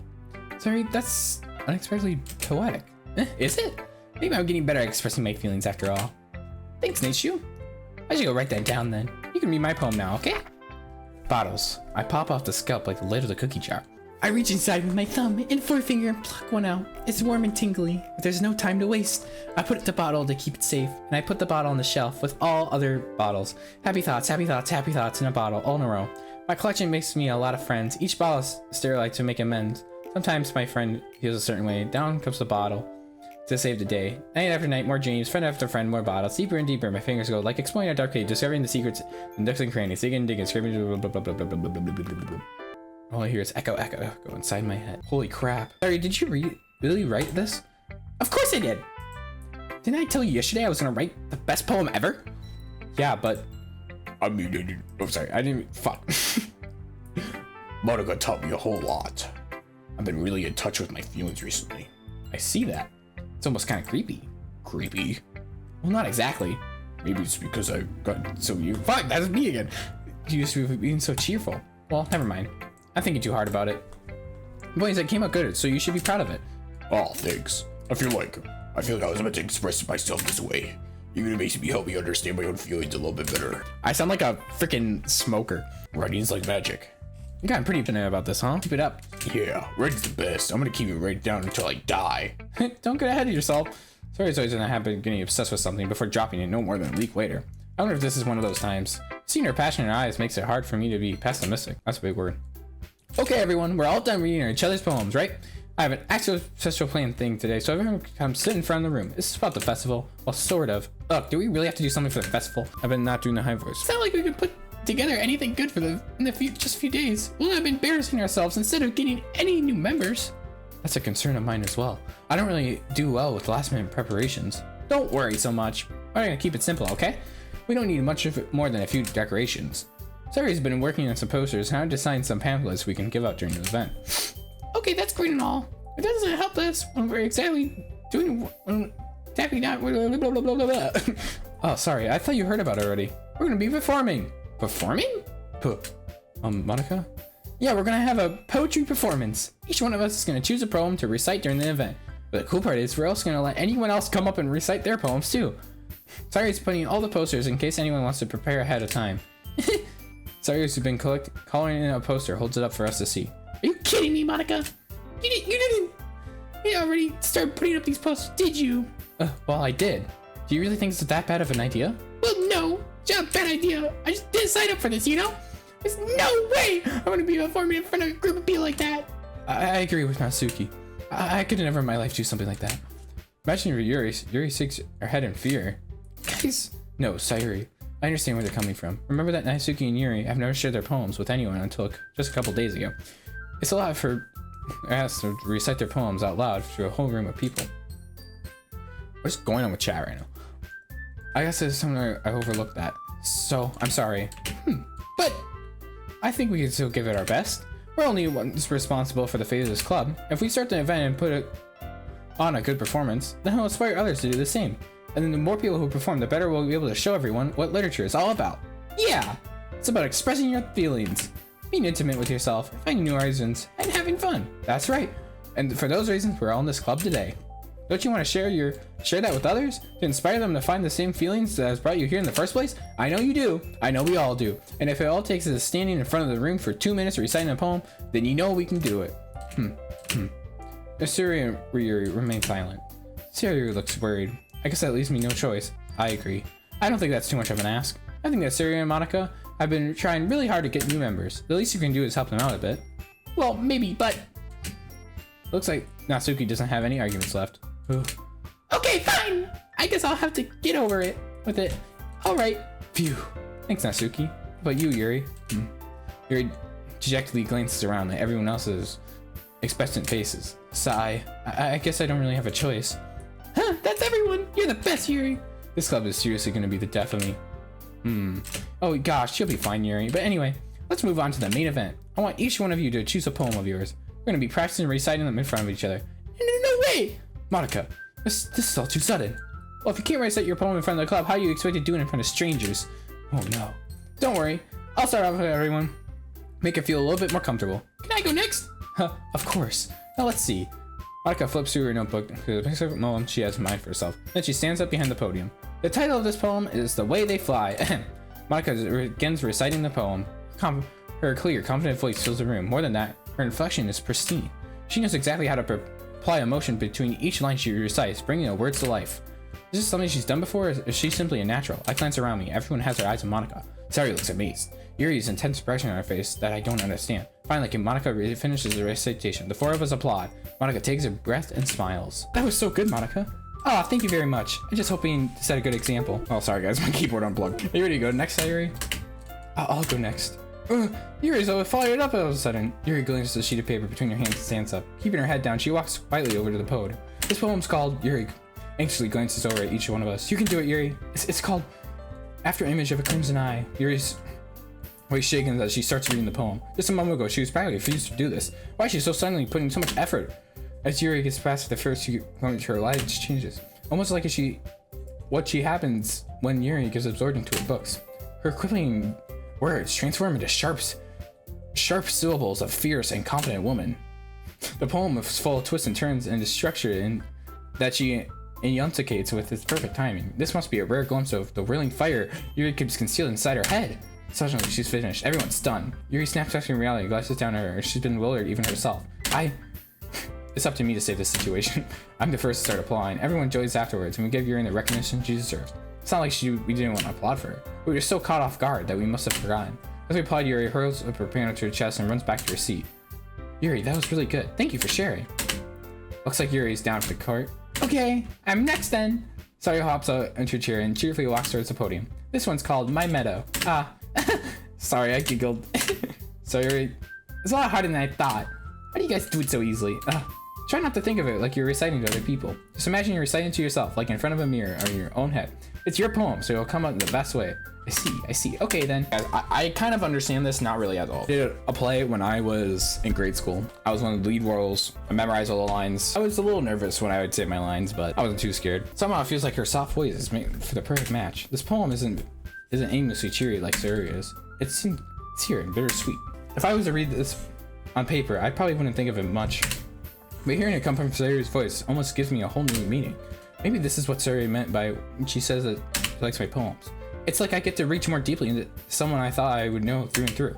Sayuri finishes and we all applaud. I did it! Good job, Sayuri. Even Nathan Chu liked it. I guess that's a good sign. What's that even mean? It came out nice, Sayuri. The atmosphere of the poem fits you really nicely.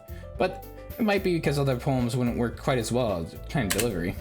I didn't really understand. In other words, I've seen poems of yours that where sort of gentle delivery wouldn't work as well. They might need a little bit more force behind them depending on what you're reading. Oh, I know what you mean. Well, I've been practicing for that quite a thing. It's just embarrassing to do in front of everyone. Next time, I'm gonna make you pick a poem that challenges you a little bit more. We don't have much time before the festival, you know? Okay. So, okay. Now, who's next? Nasuki? Don't make me go before Nathan Chu. It's not like I can compare to you guys anyway. I might as well let Nathan Chu lower everyone else's standards a little before I have to do it. Nasuki. It's fine. I might as well get it over with. But it's not like I have much selection in what I read. I'll just go with whatever I wrote for today. I stand up and step in front of the podium. Everyone has their eyes on me, making me feel terribly awkward. I recite my poem. Since I'm not exactly confident in my own writing, it's hard to put energy into it. Despite that, once I finish reading it, I receive pride anyway. Sorry, I'm not really good at it as everyone else. Don't worry about that so much. I think less about your abilities and more about your lack of confidence in your writing. That's something you'll improve over time, though. Yeah, maybe. Alright then. That leaves you, Nasuki. Yeah, I'm going. Sorry, messed up. Nasuki gradually gets out of her seat and makes her way to the podium. This poem is called... Why you all look at me? Because you're presenting. Anyway, the poem's called Jump. Nasuki takes a breath. Once she starts reciting, her sour attitude dissipates a little. While she's still a little enthused, her poem has a rhythm and rhyme to it. It's Nasuki's trademark style, and it works surprisingly well from when she's spoken aloud. Words that I feel when they bounce up and down is like giving life to the poem. Nasuki finishes, and everyone applauds. She huffs back to her seat. That wasn't so bad, was it? Easy for you to say. You better not make me do this again. Well, do you feel prepared enough to recite a poem in front of other people? I mean, doing it in front of other people would be way easier. I can put whatever face I want for other people, but when it's just my friends, it's just embarrassing. That's a surprise, Nasuki. I think it would be the other way around for me. Well, that's how it is, so. Well, I guess in that case, you don't have much to worry about the festival. That said, I want to thank everyone for coming, though. That might be hard, but I hope all of you have an idea of what it's like now. Make sure to pick up a poem and get enough practice before the festival, okay? I'll be making pamphlets, so let me know ahead of time if that's be what you're reciting. Jeez, I better find some other poem to recite instead. That's fine too. It doesn't have to be your own. I'm already presently surprised that you're putting all this effort for the club. Makes me really happy. Yeah, no problem. Okay, everyone. I think that's about it for today. I know the festival is coming up, but let's try to write poems for tomorrow as well. It's been working out really nicely so far, so I'd like to continue that. As for the festival, we'll finish planning tomorrow, and then we'll have the weekend to prepare. Monday's the big day. I can't wait. I can do this. All right. I stand up. There's no way I'll be able to find the same enthusiasm as Sayuri or Monica, but I'll try my best to get through it. If it's for the sake of this club and impressing Monica, then I'll try my best. Ready to go, Sayuri? Yep. So you two are... Oh, look at you two always going home together like that. It's kind of adorable, isn't it? Jeez, guys. Don't make it such a big deal out of it. Must be a little bit nice, though. Well, how am I supposed to respond to that? It's okay, Nichu. You don't have to say it. Whatever. Let's just go already. Damn. I walk home with Sayuri once more. Even though it's only been a few days, a lot of things have already changed. Today, Sayuri's been a little bit quieter than I wish. Home. Hey, Sayuri. Sorry, I was spacing out. No wonder. I was just thinking about something from earlier. Like how we get to... Sayuri fumbles with her words. So let's just say that one day, Yuri asked me to walk home with you. Huh? What would you do? What kind of question is that? Kind of putting me on the spot here. Well... Walk home with Yuri. I would still walk home with Sayuri. I'm going with my heart here. I don't care what you guys are gonna say. I'm not doing eating me a mile. I would still walk home with Sayuri. Sayuri, you really think I would ditch you for Yuri? But she's so beautiful and smart. Jeez, I already see her in the club every day. Besides, you always seem really like to go home together. I just wouldn't want to ruin that for you. You're so silly, Nishu. You think about me too much sometimes. Yuri would deserve it if she wanted to, so... Sorry, I've already made up my mind. I can't really figure you out sometimes. Sorry. Besides, what's the point of speculating if that's never gonna happen? The conversation trails off. It's kind of weird for Saru to care so much about. But I want to respect her and keep her happy too. And again, the festival's only a few days away. Who knows what will happen that time? Yeah, who knows? Alright, so we went for everyone except for you, so I feel like we should go for you this time. Captive. Crimson. Inferno. Melancholy. Unstable. Horror. Graveyard. Sad. Oh, sadness. I don't know. Whistle. Incapable. Shame. Oh. Destiny. Death. Oh, no, that's the wrong one. Wait, oh. Broken. Oh shoot. Tragedy. Oh frick. Disoriented. Secret?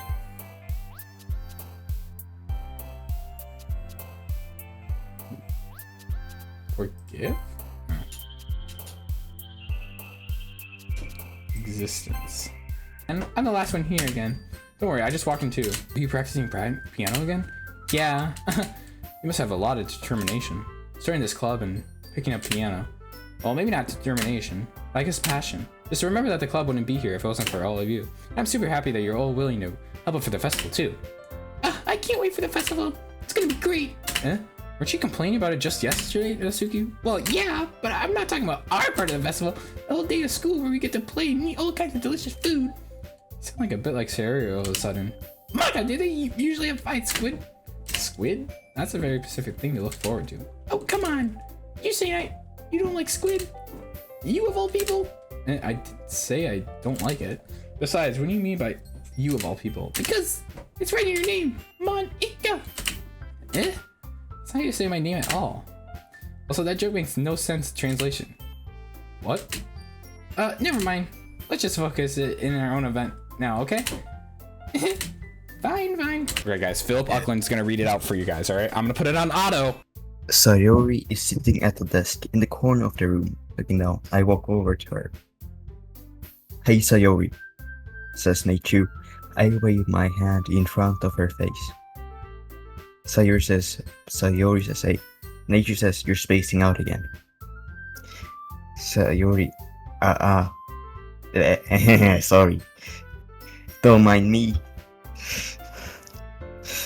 You can go talk to everyone else. Is everything alright? Oh, of course. Why wouldn't it be? It just feels like you're a little off. So sorry for assuming things. Jeez, you worry too much about me. I'm fine, see. Sayori shows me a big smile. Don't let me distract you from... Yeah. Well, alright. Well, if you say no. I worried glance at Sayori before turning back towards. But the conversation is already dispersed into everything back at her.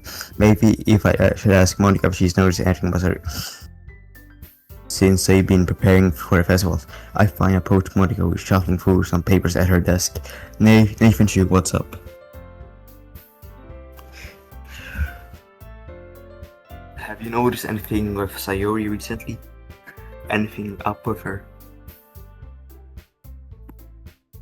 You know what I mean? Maybe I'm reading into a little too much, but she seems like an outcast today. Oh, you think so? Can't say I've noticed anything about her. Monica peers across the room at Sayori, who's honestly drank. Maybe there is something on her mind. But I'm surprised I'm not the one asking you, Nathan Shu. You should know her a lot better than I do. She's always talked to me about things that bothered her. But this time when I asked her, she was really dismissive. Sorry, I know it's not a problem. I just wanted to ask if you knew anything, so I'll drop it. No. It's important to me too. I mean, I'm also friends with her. And I also care about the well-being of my club members, you know. Maybe I'll try talking to her myself. Are you sure about that? She seemed like she wanted. Oh, he died. I was just saying that maybe this thing on her mind, you know, is you, Nathan Chu. You made the biggest mistake of your life? Oh no. Me? How on earth could you come to a conclusion like that? Well, probably shouldn't say too much, but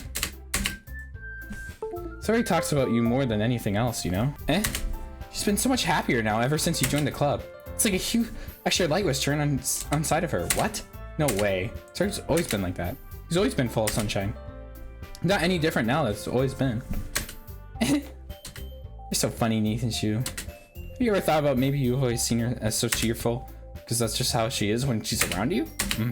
I said too much. I'm sorry, what do I know anyway? I didn't mean to jump to conclusions, so you should just forget about what I said. I'll try talking to her later, so don't think about it for now. Ah, alright. Monica smiles meaningfully. I know she said to forget about it, but I already know that I won't be able to get her words out of my head. Monica stands up in front of their desk and walks across the room to where Sayori is sitting. I watch her kneel down next to Sayori and gently talk to her, but she keeps her voice so quiet that I can't hear it from here. I sigh and sit myself down. I know that Sayori told me not to worry about her and have fun with everyone else. That's impossible when all she's doing is behaving like this. Exactly how much do I care about her as I'm letting it weigh down so much? Now it feels like I'm the only one behaving out of the ordinary, but there's nothing wrong I do besides wait for Monica. Hey, you! I look up to see Natsuki next to me. Are you just gonna sit there and keep staring at nothing? There isn't much time, so... Oh, sorry. I didn't mean to make you worry or anything. It's not that I'm worried. It was just... Natsuki glances down the other side. She's holding a volume of manga in her hand. That's right. Just something came up for a minute, but we can start it now. I wouldn't make you wait any longer. Jeez, now you're making me feel like a jerk. Now if something's bothering you, can you just tell me to leave me alone and I will? I mean, assuming you don't feel like talking about anything. She practically mumbles that last part. Nah, I'm probably just making it seem like a bigger deal than it is. I've been just thinking about Sayori, that's all. Sayori? Thinking about her? Yeah, she seems pretty down today. And she didn't want to admit it to me, so I can't help but wonder if something happened to her. Oh. Natsuki exhales. Well, first of all, you should be working on your phrasing. But anyway, you're her best friend, right? Yeah, I guess so. Yeah. In that case, then I think you should trust her a little bit more. If she needed you, then she would be the first person she would go to, right? Well, I guess that's true. I mean, some people just have those days. You can't always avoid it. If anything, she probably doesn't want you to worry about her because it's not important. Yeah, that's what she kind of said to me. Maybe that's not right for me to go against her wishes. Exactly.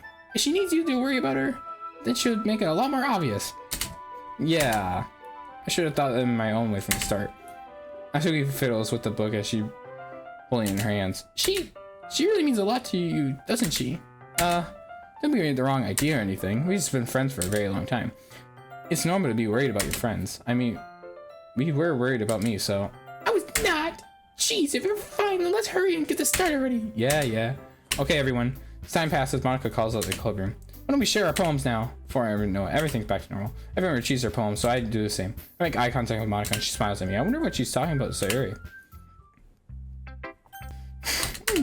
Oh man, this is seriously a step backwards. I really think your last two way better than this one. I mean, I can't be mad if you're trying different things. As long as you're not trying to impress Yuri or something like that. Gross! Okay, like you said, I'm just allowed to try new things. I used to emotionally invest in my poems anyway. Is that more of a compliment to me? No, gross! It's not like I care. So one of us in this club has to make sure you're not slacking off. Really? Well, if you ended up just scaring me anyway. Well, it's not like I would want you to actually do that. Yeah, you're right. It's kind of fun to hang out here, even if I have to put up with you. Damn. Natsuki's elbow connects with my stomach. Oh, maybe I won't mind scaring you after all. We're just joking. Oh, I know. Don't worry, I was too. How the hell can you call that a joke? Seriously hurt. Well, maybe it was funnier to her. I guess that's kind of the point. I should really watch my mouth around Natsuki. Anyway. Natsuki holds up her poem to me like nothing ever happened. I'll be your beach. Your mind is so full of thoughts and fears that diminish in your wonder over the years. But today... Frig, I have to read in the voice. But today I have a special place, a beach for us to go, a shore reaching on your sight, the sea that sparkles with brilliant light, the walls in your mind that will melt away before descending low. I'll be your beach, blah blah blah blah blah blah blah blah. I feel like reading this. Yeah! I just feel like keep writing about negative things, so I wanted to write something with a nice message for once. Besides, the beach is awesome! Kinda hard to write anything negative about the beach. Decided to write about the beach first and then come up with a message later? Yeah, well, It's only because of what happened yesterday. I mean, after Yuri and I realized we kind of wrote about the same thing, she wanted to pick a topic that both of us write about or whatever. Ugh, you could really tell her doing that too. I was write about about a simple topic, trying to impress me, like catching up with something all fancy. It's not like I care. I did it anyway. I mean, I guess mine ended up kind of being metaphorical too. There's nothing wrong with doing something like that once in a while. At least it very much is good practice. Damn, alright. Monica. Hi, Nishu. Have you ever thought about what you want to submit your poem to the festival? Well, being in this club is one thing, but perform in front of a bunch of people? I'll have to give it some more thought. Okay, no pressure. Whatever you do, I'm sure it'll turn out great. Make me happy to see. Anyway, let's take a look at today's poem. Sure, I'll let Monica take up the poem I'm holding in my hands. Great job, Nishu. I was going ooh in my head while reading it. It's really metaphorical. I'm not sure why, but I didn't expect you to go for something so deep. I guess I underestimated you. It's easy for me to get everyone's expectations low. That way, it's all it counts for me when I put in some effort. That's not very fair. Well, I guess it worked anyway. You know, you really like this kind of writing, right? Writing that full of imagery and symbolism. Unlike Sayuri, who likes simple and direct words to describe happiness and sadness, he really likes it when the readers are left to derive their own meaning out of it. It's very challenging to write that effectively, both allowing people to get something out of it just by feel, or letting them deeply analyze all the nuances. It can take years of practice, which is assuming Yuri has at this point. If I really ask though, I'm sure I'm nowhere near that level yet. Don't worry so much about that. You do your own thing. Just keep on exploring and learn by trying new things. Anyway, I'll share my poem with you now, alright? Alright. The lady knows everyone. The old tale, the lady knows everything. The beautiful lady who's in every answer. All meaning, all purpose. All who's ever saw. Here I am, a feather. Oh god, this is so long. I'm at the blah blah blah blah blah. I'm just gonna read in my head, guys. I'm sorry. I fall. Oh. I know this is the thing. There's no meaning. There's no purpose. We only seek. You know, I feel like learning and looking for answers is the sort of thing you'd give your life a meaning. Not to get too philosophical or anything. Ooh. But it's kind of on my own mind, so that's what I wrote about. I see. I never really put that much thought into it. In a way, it's almost paradoxical. Because we all have the same answer. Wouldn't the stir up its meaning? Well, there's one thing I noticed. It seems that everyone in this club prefers writing about things that are more sad than happy. Are you surprised? I mean, if everything was okay, we wouldn't really have anything to write about, would we? Humans aren't two-dimensional creatures. You know, you'd think it would be better than anyone. You mean one-dimensional? Yeah, that! Anyway, here's Monica's writing tip of the day. Are you ever too shy to share your writing because you're afraid it's not good? It can be really disheartening to get a lukewarm response if you put something time into it. But if you find other people who enjoy your writing, sharing becomes a lot easier. Because instead of just telling your people you're writing good or bad or okay, they'll focus more on everything that went into it and the things you can work on. It's much more encouraging that way, and it will make it you want to continue improving. It's almost like you're having your own little literature club. Don't you think? That's my advice for today. Thanks for listening. Sayuri Yuri. You mean my much because I bet so even how let him go to you tomorrow. Yuri. Nichu. This is wonderful. I can feel the emotion you poured into it. Is this a result of what I suggested yesterday? Yeah, I guess so. You did a good job explaining. I really want to try giving it more feeling. Yuri visibly swallows. Gulp! Even her hands appear sweaty. I'm not used to this. Used to what? I don't know. It's fine, take your time. Yuri breathes and collects her thoughts. I know that Yuri likes to think before she speaks, so I offer that patience to her. Yeah, it's just being appreciated like this, I guess. Probably sounds really stupid, but seeing someone motivated by my writing, it just makes me feel really happy. Are you saying you've never shared your writing before? Yuri nods. Really? I don't believe it. I really only write for myself. Besides, people just laugh at me. You really think that? Again, Yuri nods. Huh? Even your close friends? For some reason, Yuri doesn't respond. Yuri? Yuri smiles sadly. Hey, Shu.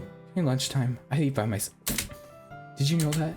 It's a great time to find a quiet spot and do some reading. In fact, I always have some books with me. You could say I really enjoy reading. Well, that's one way to put it anyway, but books are so full of amazing and inspiring people. People you want to fall in love with, or people you just, would make a really good friend. Cheerful people who always put a smile to your face, or deeper thinkers and problem solvers who discover the mysteries of life. So when you look at it that way, I'm surrounded by friends every day. Friends that don't laugh at me. They don't tease me for spacing out all the time. They don't make fun of my body type. And they don't hate me for acting like a know-it-all. People say that about you? I'm not a know-it-all, Nichu. It's the opposite. I don't know anything. I don't know how to talk to people. I don't know how to make people see me as normal. I don't even know how to make myself happy. I have all these feelings. All I can do is read and write. But It wasn't until now that I started sharing with you. I really understood how I was missing this whole time. But I haven't really done anything. No, that's wrong. Just being patient and respectful. It's really important to me. I'm a difficult person, Nate. I speak too slowly. I second guess myself all the time. I do read too deeply into things. But every time, you always treat me like anyone else. So rarely I can find myself comfortable when I talk to others. That's why every time I talk to you, I just feel really happy. I see. Well, I treat you differently. You should be treated, Yuri. If other people don't see it that way, then screw them. I mean, I joined this club hoping to make friends. I would say I would just one success, wouldn't you? Ugh. If you put it that way, yeah. We are really friends, are we? Yuri puts her head on her hands. This time she's smiling as she does it. You want me to show your poem? Yeah, I do. Let me get it for you. Each marvelous meal you used in the making. I'm not gonna read this. Maybe 3 times. Yeah, that's not fair. Right, yeah. I'm aware that the beach is kind of a inane thing to write about, but I did my best at methodical approach to it. Yeah, Natsuki told me about it. She did? She didn't say anything weird, did she? She wanted to show us to write about the same topic again. I suppose it's better to compare differences and write out purposes. Anyway, it was her idea. Knowing her, it was no surprise that she wanted to do something like that. She probably just wants to show off. It's not like I have a particular interest in her writing style. I just went with her request. But, well, I suppose it's not so bad to write about something as simple as on occasion. It can be refreshing, you know? It's good for me to calm down my thoughts once in a while. Yeah, I think I agree. Thanks for sharing. It's nice, I guess. Come on, I already tell you don't like it. Well, you don't need to worry about what I think. After all, you wrote this poem for someone else, didn't you? Probably Yuri. Eh? I didn't write this for anyone specifically. Maybe. That's not really what I meant, though. It's okay. You're just making new friends, so it's just like I was hoping. It makes me really happy. And you're happy too, right? In this club. Well, of course I am. Good. That's all that matters to me. Thank you, Nichiu. Sorry, is there something wrong? Huh? No, nothing. I'm just a little tired today. Alright, just tell me if you need anything. I will. Don't worry about me, okay? You can go play with anyone else now. If you insist. Yay! I'm gonna go home a little bit early today. Sayuri? Just tell Monica I wasn't feeling well, okay? I'll see you tomorrow. Before I can say anything, so she cheerfully walks out of the classroom, humming to herself. Okay, you three, we're done sharing poems, right? Why don't we start figuring out... Wait, hold on a second. Is it just me, or did you say something strange now? Eh? Yeah, you did sound a bit unusual. That's right. You from your usual catchphrase from addressing the club. Catchphrase? I don't have a catchphrase. Jeez. Why is everyone so weird today? Look, even Yuri's not immune to it. Ugh. Stringing the air is common foreshadowing for something terrible that's about to happen. In your books, maybe? The only thing is different is Suri isn't here. Ah, seems you're right. Sigh. Hey, Suri always helps lighten the mood a little bit, doesn't she? It's almost like everyone's balance is thrown off a little when she's not around. What the heck did you even run off to anyway? I thought you just went to pee. Natsuki, please show some decency. Oh, come on. Actually, she wasn't feeling too well and she went home early. Is that so? I hope she's alright. Seriously? Out of all the times not to go home with her, you picked the time that she's not feeling well? So much for you two being all lovey-dovey. No. First of all, stop misunderstanding my friendship with Sayuri. Second, she's kind of been avoiding me today, so I didn't want to force it. Oh. A curious expression from Yuri. Of all people? Calm down, guys. I talked to her earlier and everything's fine. What'd she say? Anyway, we should figure out what the rest of the festival preparations, so let's decide what everyone will be doing this weekend. I already know what I'm doing. That's right. Natsuki will make the cupcakes. We might need a lot of them. And different flavors. Can you handle that all by yourself, Natsuki? Challenge accepted. And as for myself, I'm going to be printing and assembling all the poetry pamphlets. Sari will be helping you with designing them. As for Yuri, you can, guys, I'll be coming up with something for Yuri. I'm useless. No, not that at all. You're the most talented person, you know? Now Natsuki's pouty too. Jeez, I can't even I can tell now. I guess I never gave Suri enough credit, but I can tell that things are even harder when she's not around. That may be the case. I can't be the leader of my own.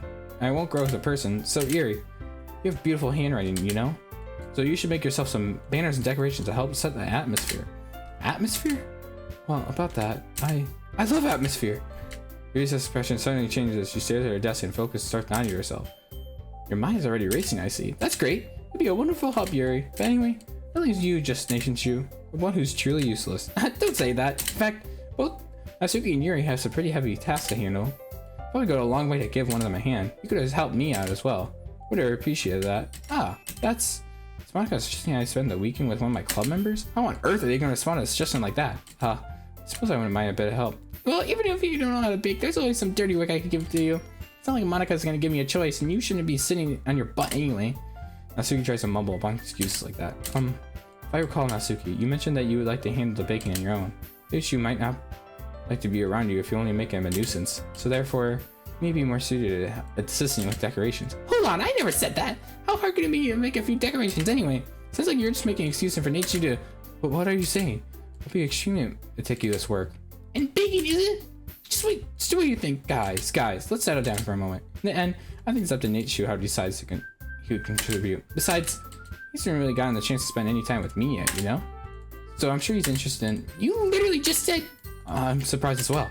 Sorry. I was just saying though. Jeez, we said this already. Yeah. Neichu, are you okay with this, right? And it's up to you. Of course. Very well. In that case, everyone looks straight at me. But of course I'm gonna go with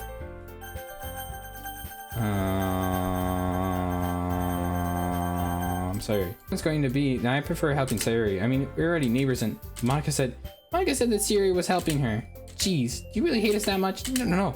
I mean for this to be difficult. Oh my god, bro. Wait, let me go back and see who I did last time because I want to do something different and I did last time. Yeah, I did Yuri last time. So let's do Nasuki. Well, baking sounds like it could be fun. And you guys made it sound like a lot of work, so you probably could use 2 people. Don't worry, baking is tons of fun. I'll definitely agree. Just a minute ago, you were saying that. That's because. Never mind, okay?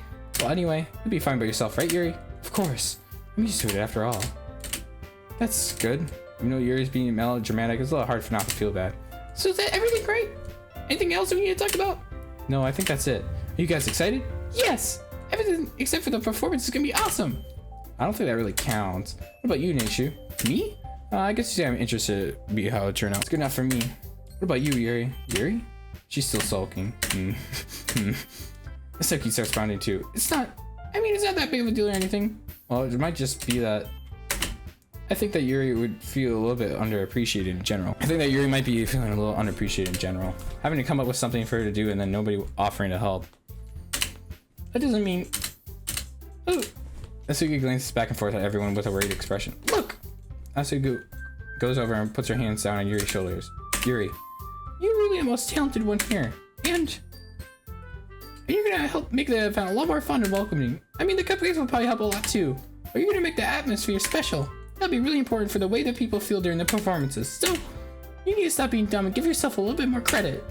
Nasuki releases her hands and turns around to face the other direction. You didn't really mean that, did you? Not really, but... Yuri is not the only one surprised. Monica and I are also taken back by Nasuki's words. Nasuki of all people routine just encouraging things. But I didn't understand. Nasuki was trying to sound like Sayuri.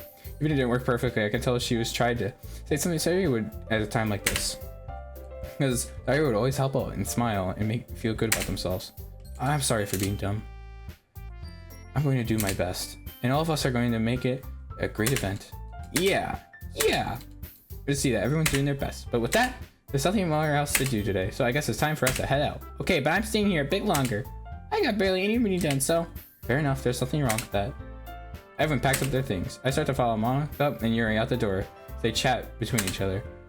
Where are you going? Eh?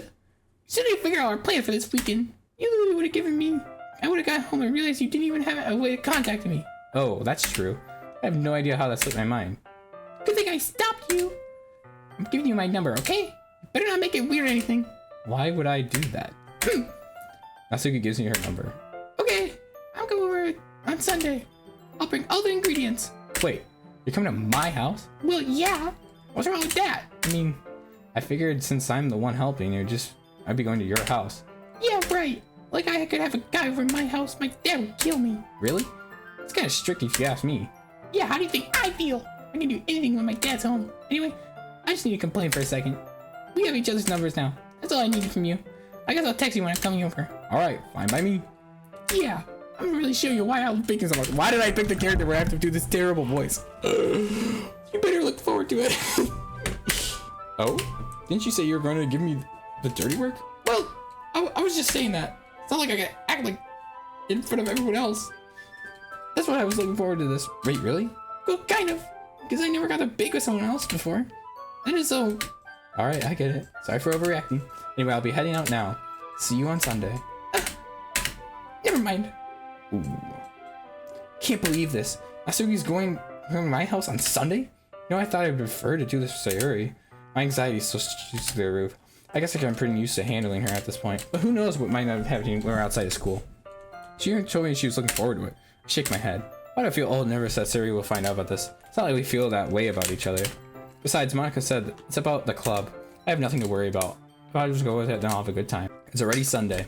Wow, that was crazy. That was fast. I've been getting increasingly anxious about Nasuki's upcoming visit. I keep telling myself there's no reason to be nervous, but that doesn't help up much.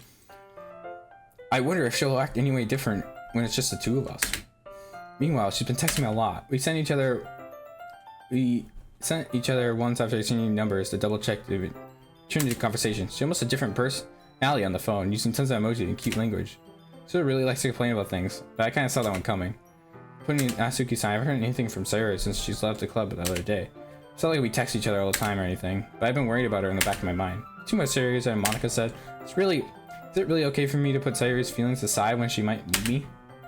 Dude, this is like a vocal warm-up, bro. Crazy. I'm losing my voice. I decided to visit Sayuri before Nasuki comes over. Rather than asking absolutely coming over, so we've done in the past. So I read Sayuri's house, I knock on the door before entering myself.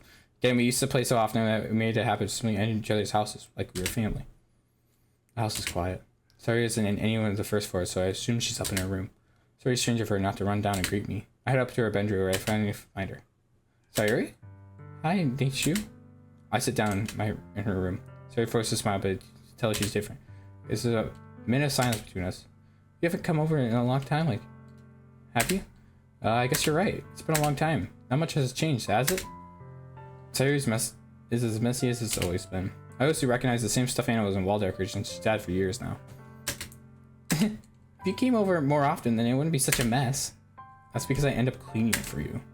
How come you suddenly want to come over today? Aren't you supposed to see Nasuki today? Yeah, but wait, how did you even know that? Sayuri left about the time we decided that last meeting. Monica told me. It's only natural to keep you informed with the festival preparations, right?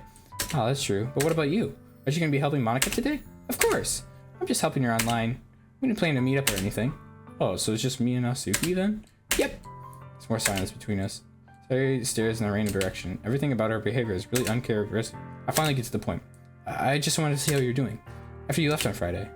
When something's wrong, you can't hide it from me. I know you too well. So, Sayuri smiles, shaking her head. That's no good, Nathan Shu. Huh? Why can't it just be like it's always been? This is all my fault. If I didn't get so weak and accidentally express my feelings, and I didn't make that stupid mistake, then you wouldn't have been worried about me at all. You wouldn't have come here. You wouldn't have been thinking about me right now. But this is just my punishment, isn't it? Me punished for being so selfish. I just think that the world decided for you to come over today. It just wants to torture me. Sayuri. I grab Sayuri by the shoulder. God damn it, I hate my keyboard. just disconnects whenever it feels like. Grab Sayuri by the shoulders. What on earth are you saying? Are you listening to yourself right now? I know something happened to you. There's no other explanation for you to be like this. So tell me already. Until I know, I won't be able to stop thinking about it. Sayuri gives me an empty smile. You'll put me in a trap, Nathan Chu. But you're wrong. Nothing happened to me. I've always been like this. You're just seeing it for the first time. Seeing what? What are you talking about, Sayuri? You're just really gonna make me say it, aren't you, Nathan Chu? Because I have no choice this time. The thing is, I've really had bad depression my whole life. Oh, this is where the story becomes sad. Do you know that? Why do you think I'm late to school every day? It's because most days I can't even find a reason to get out of bed. What reason is there when I fully know how worthless I am? Why go to school? Why eat? Why make friends? Why make other people put their energy in carrying a waste of time about you to spend on me? That's what it feels like. And that's what it feels like I make sure everyone's happy. Without anyone worrying about me. I'm in shock. I can't even figure out how to respond. How is it possible that Sayuri kept this from me the entire time I've known her? Does she really want so badly to just not think about her? Why, Sayuri? Huh? Why have you never told me about this? It almost feels like you've been betrayed as your close friend. Because if I knew, then I would have done everything that I could to support you. Even if there's only so much I could do, I would have tried a little bit harder to make every day a little bit better for you. That's why I'm your friend. All you have to do is tell me. You don't understand that, Nathan Chu, at all. Why do you think I didn't tell you? Because if I told you, then you would waste your effort caring about me instead of doing important things. I don't want to be cared about. It's bittersweet when people try to care about me. It feels nice sometimes, but it also feels like a bat being swung against my head. That's why I wanted so badly to make friends with everyone else. Helping out everyone together is the best thing for me. But then I discovered something else too. Seeing you make friends and get closer after the club. It feels like a spear going through my heart. So that's why. That's why I decided the world just wants to torture me. Every path leads to nothing but hurt. You're right, I don't understand. I don't understand your feelings at all, Sayuri. But I don't need to understand. Whatever it takes me to help you stop hurting, that's what I'll do. No, Neishu, there's nothing at all. Only thing I could ever help us is that everything could be is the way it always was. But I was selfish. I finally showed you what a horrible person I am. Tears streaked down Sayuri's face. I made you join the literature club because I was selfish. I was punished by my heart and hurting in a way that I couldn't understand. And now you came here and I made you hurt too. I'm just weak and selfish. That's all I am. And that's why I'm not going to accept these punishments. Because I deserve every last one. My neighbors are actively outside right now. I can literally hear. Okay, we go. Without thinking, I once again regret Sayuri's shoulders. This time, I pull her into a tight embrace. Oh. Nishu. Sayuri, I don't care if you feel selfish. I'm really happy that I convinced you to join this club. Seeing you every day makes it worthwhile enough. If I make friends with everyone else, then that's just a bonus. But please, never underestimate how much I care about you. I wouldn't have it any other way. Nishu. Sayuri isn't hugging me back. Despite my arms being wrapped around it, Sayuri is remains at her sides. Oh. Just sobbing next to my ear. No. Don't do this to me. Please don't do this. Nishu. Sayuri barely manages to speak between her sobs. I don't know if I'm doing the right thing, but I want for her to know that I care. If you have it in yourself to call yourself selfish, then let me be selfish too. No matter what it takes, I'll figure out what needs to change. I'll make those feelings go away. And if there's anything you need me to do, then you better tell me. I'll get mad if you don't. I don't know. Gently, Sayuri finally puts her arms around me in return. I don't know anything. It's all just really scary. I just don't understand my feelings against you. Only time I'm not feeling nothing is when I'm feeling in pain, but your hugs are so warm. That's what really scary too. Sorry, let's go. As she does, I let go of her as well. The festival is tomorrow. Yeah. It's gonna be fun, right? Yeah. Would you like me to spend the time with you at all?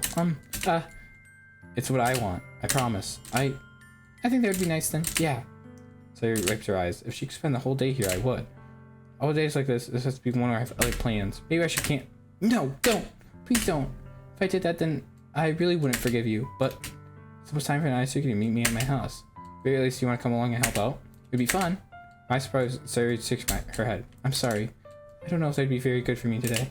You understand, right? It's kind of hard for me to fully understand, but I'm trying my hardest. It's okay. Don't worry about it too much. I'll see you tomorrow, okay? Alright. I look forward to it. I say goodbye to Severe and exit her house. On my way home, I feel myself still feeling uneasy, but it's hard for me to keep thinking about it when Asuki comes over too. I think Sayuri's right. I shouldn't be worrying about it too much, and we're definitely going to be having a great time tomorrow.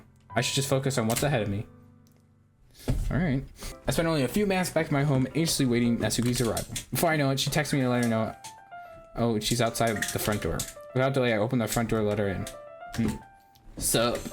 Hey. I don't know what I was expecting. Seeing Asuki in something other than her school uniform totally threw me off. Seeing her in such cute clothes makes the uniform totally unfitting in comparison, bro. I hate this. Can we just get to the part where they die? Jeez, don't make me feel so awkward already. It's gonna be a long afternoon, so don't make it weird because you're not used to seeing me outside of school. Anyway, I'm coming in.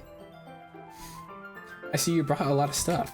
Asuki's getting a large bag that's probably full of baking supplies. Well, I didn't want to come all this way to find out your kitchen is equipped for the job. You brought everything I asked you to, right? Yeah, I did. Yesterday, Asuki asked me to buy a bunch of ingredients that I didn't already have in my home. Good. I'm glad I can count on you to do your part. Well, of course. I'm surprised to hear Asuki suddenly say that rather than something snarky like she usually does. Should be that a little bit different outside of school after all. Anyway, let's go to the kitchen. Wait, you're never gonna take this heavy bag from me? Where's your hospitality, Nathan Chu? Come on. Since when did I need to be a gentleman? Oh, damn. I grab the bag and Asuki holds out to me. This is ridiculously heavy. I carried it all the way here. Are you impressed? I see now. Yeah, I am impressed, Asuki. It seems like I always underestimate you.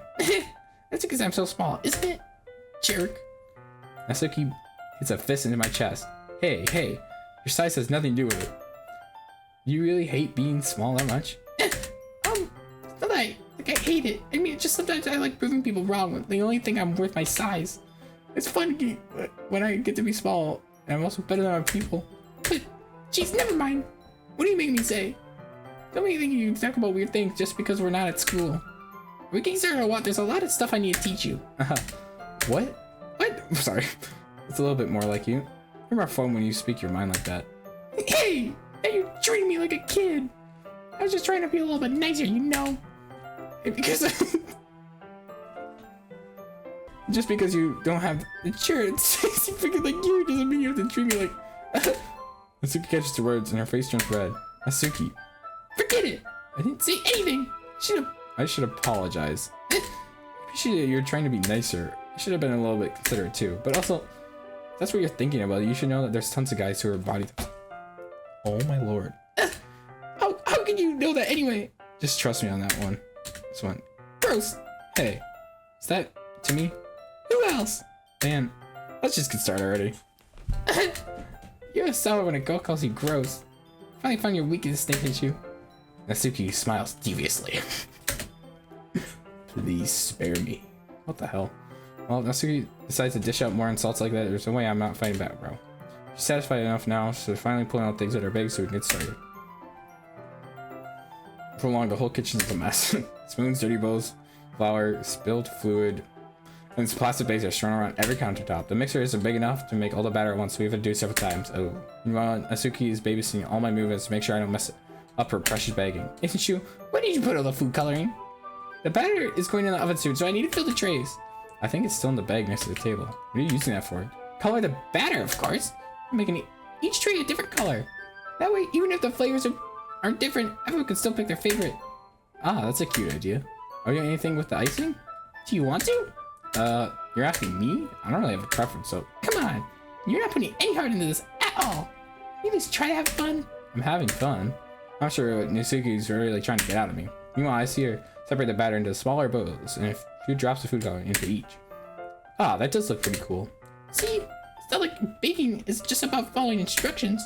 Presentation is where you get to be creative and have the most fun. It's a million times more worth it in the end if you just keep looking at it and everyone else's eyes lighten up. It's like when you make... It's like the one you made on your first day, huh? I recall Natsuki proudly presenting her cat-shaped cupcakes and Sayuri and Monika's delighted expressions. I wonder if Natsuki proud like that too. Yeah, maybe I'll use the food coloring then. Sounds like you're starting to understand. Just make sure you're completely finished with the icing before you mess it up with food coloring. Yeah, it's getting there. We're using an electric magnet for the batter, so I got stuck with a whisk and a huge bowl for the icing. Icing's still all lumpy. Are you even trying? Well, yeah. It just takes a little longer. Jeez, I'm gonna be here all night if you do it like that. Here, look. Natsuki grabs a whisk from me and uses her other hand to tilt the bowl back. You really need to beat the crap out of it. 2 seconds, the consistency of icing already improved. See? As if to emphasize, Natsuki sticks a finger in the icing and pops it in her mouth. I really could do the same. Hey! Natsuki grabs my wrist. I don't want your gross fingers in my icing. Your icing, huh? Are we forgetting who did all the work? Oh. I fight back, trying to inch my finger towards the bowl. Don't make me beat the crap out of you next. I like to see you try. I push hard just enough for my finger to reach the icing. I try to scoop some with my finger just as Natsuki tugs with all her might. Ah! The force of Natsuki pulling me causes me to stumble, making her stumble and turn. Gross! You got it on my face! Whose fault was that? It's a big glob of icing Natsuki's cheek. She tries to reach for her tongue, but it's too far away. Jeez, you know what? Take this! Natsuki instead of wipes off her finger before shoving her finger towards my own face. You wish! I'm faster. I grab her wrist before it reaches my face. Natsuki tries her other hand to fight back, but I grab that one as well. Stop it! Not to just apologize for calling me gross. Fine, fine. Sorry for calling you gross. You know, I didn't mean it. It's fun how seeing you react. You do that to me all the time, you know? She's not even blushing. Okay, I guess she is like very lightly blushing. Think dumb things just get a reaction on me. You really shouldn't tease girls like that. Is that so? In that case, I probably shouldn't do this either. Take Natsuki's finger and put it in my mouth, flicking off the icing. What? Did you seriously just... That was good. That was good. So surprised she didn't even figure out how to get mad at me. Her face is entirely red. Nathan, you really shouldn't do that thing to girls unless you really like them. You know what? You know that, right? type of question she asked me? Just like that. How did the mood turn like this so quickly? Natsuki glazes at me in silence. I notice her shallow breath. Why am I starting to feel dizzy? Out of nowhere, the fire alarm starts going off. Natsuki rushes over to the oven. Something burning? I thought you didn't put in the cupcakes yet. No wonder. You left a dirty tray in here, dummy. How can you make it stink like that? You should have checked it before turning the oven on. Don't blame me for your mistakes. Jeez. Natsuki uses an oven mitt to grab the blackened tray out of the oven. She sets it on top of the stove. In another moment, the fire alarm starts. Anyway, I'm putting them in the oven now. Yeah. Touch between the moment before still lingers over our heads. That moment has already been lost. I watch as Natsuki slides the cupcakes into the oven. Then I reluctantly pick up the whisk and continue with the icing like nothing ever happened. Oh, that smells so good. Cupcakes are ready to be pulled out of the oven. Just as soon as Natsuki opens the door, a blast of sweet smelling warm air fills the room. Look at how cute they all look. She probably shows off different colored cupcakes in each of the trays. They'll look even better when we add the icing. Not like you need to tell me that. I brought the decorating stuff, so I hope you can get creative. Use the scooping the icing into these bags. Natsuki hands me some plastic bags. I have these nozzles that make it look nice and fluffy. This one can even make flowers. We can probably don't use this at this time though. What's this one for? I pick up one of the nozzles. It has a much thinner tip than the others. That one's really thin, so you can use it to make stripes or other patterns. But you can also use the right stuff on the cake. Like happy birthday or whatever. Huh, I see. That gives me an idea actually. Well, it's a literature event, right? We can make a little more literature theme by writing different words on each one of the cupcakes. You choose their own. Yeah. Ooh. I was kind of expecting you to say something really stupid. It's actually a really good idea, so. Maybe I'm getting it from you. What's that supposed to be? I'm not cute. Come on. We're not at school. Nobody's judging. You can't dress and act like this and not expect me to think you're cute, bro. Bro, he's actually fumbling the bag so hard right now. Well. Natsuki's voice trails off. Super cute. What? Did you say something? No, nothing. Just do the icing. He picks up the paste and fastens the nozzle at each one of the bags. There's a lot to do. We should not be wasting time. Here, I'll show you how to do it. Well, give me a chance before. Alright, Natsuki quickly moves on. She's simply how to apply the icing and we get to work. We're finally finished. Natsuki puts them all side to higher our work. Look at how pretty they are together. Yeah, they aren't they? Oh, I wish I could have them now. Well, there's no reason you can't, right? I don't see any harm in that. Well, yeah, but my dad's making dinner, so I have to really need to save my appetite. Sorry, it's the exact opposite in that regard. If she was here, she'd probably be down 10 cupcakes already. And then she'd still eat dinner. Come on, that's just unhealthy. Besides, when my dad cooks, I need as much of this as I can. Well, anyway, I was hoping to have time for manga, but I need to be home for dinner. Oh, already? That's a shame. It's your fault for working so slowly. You should have thought about that. It's not like you'll have this chance. Man. As usual, Natsuki plays the blame on me. You can put the cupcakes tomorrow, right? And if you carry each some, you can probably do in one trip. Yeah, I can do that. And don't worry, I won't let her eat any. I wish you'd just listen to me the way she listened to you. Yeah. I gotta think back to the conversation I had with Sayuri earlier today. I feel so hopeless. Sayuri always does this to me, listens to me, but at this point, I feel like it shouldn't listen to me at all. Okay, I'm all packed up. Good work today. You too. I'll walk out, I guess. Just like that, Natsuki is already about to leave. It feels like the afternoon just went by in a flash. More than that, did I even take the opportunity to get closer to her like I wanted? Well, I guess I'll be off then. Thanks for helping and everything. I'll see you tomorrow. Wait, Natsuki. What you said about before, about not always having this chance. It doesn't have to be that way at all. I had fun today. You showed me how fun baking can be, like you wanted.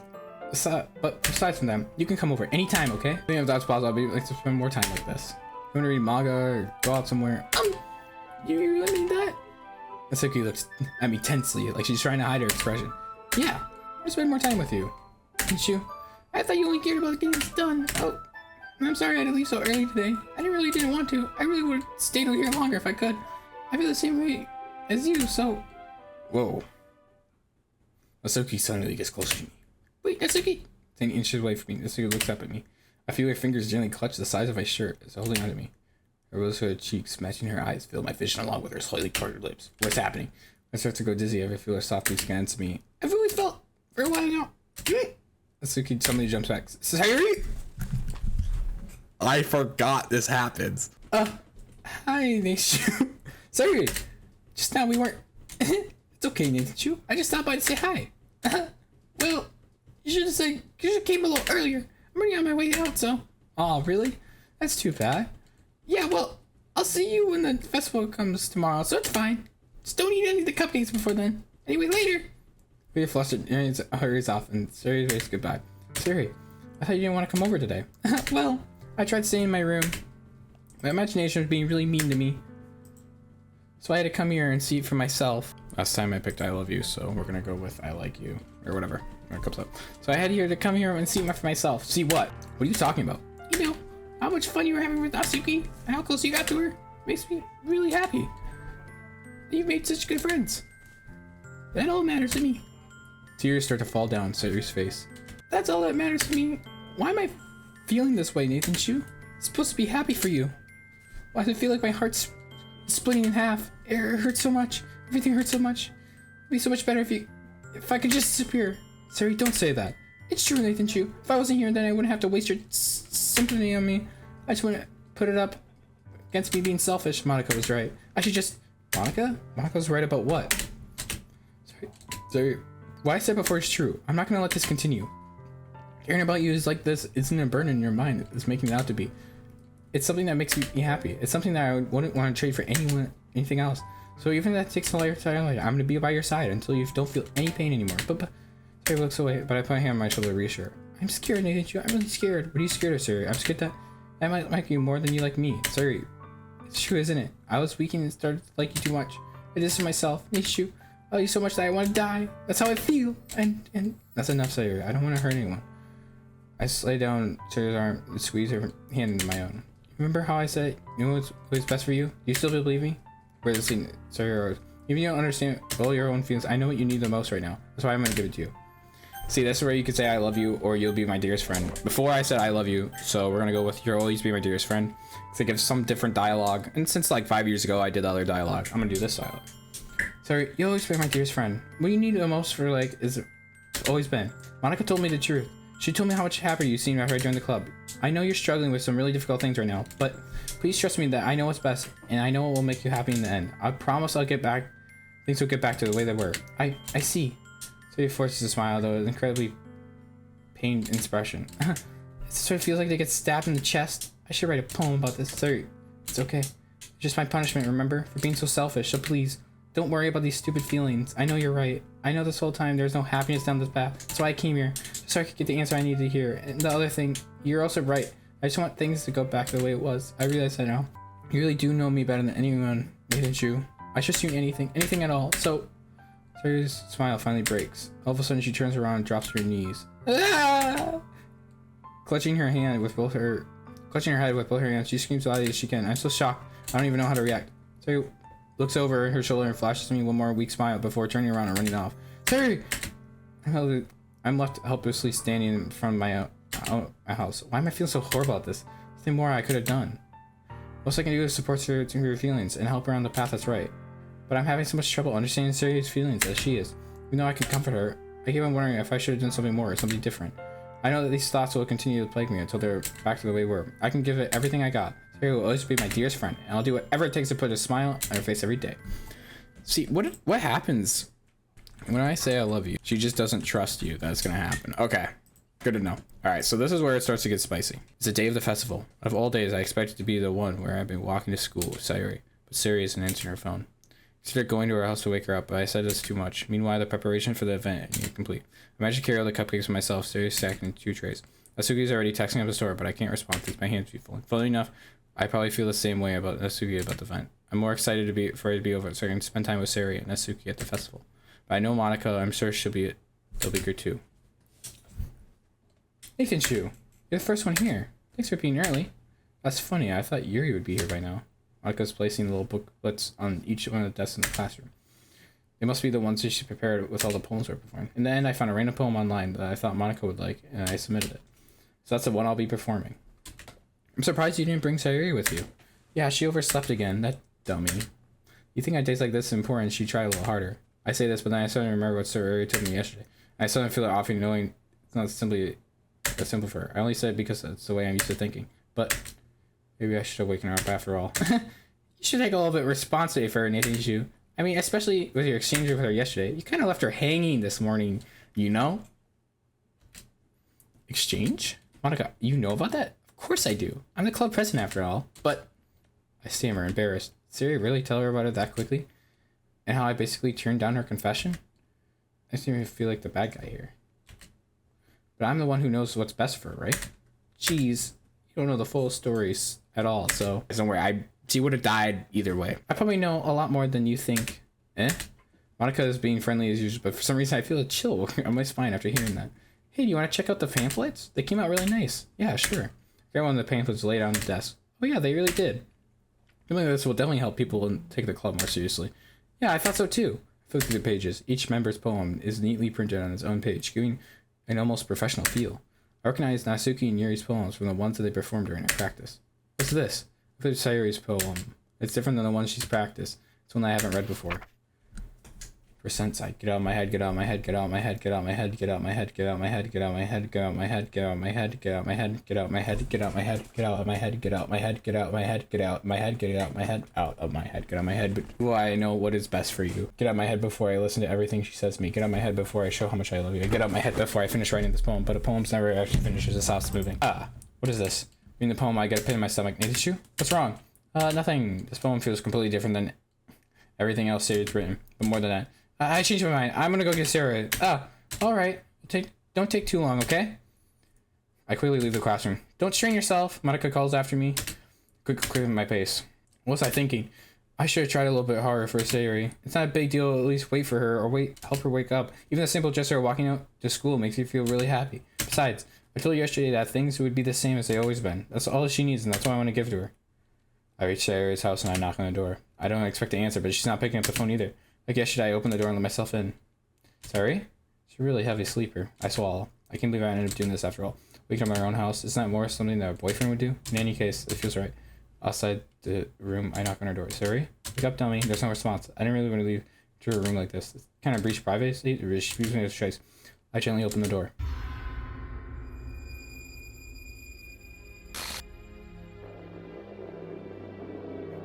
Yep.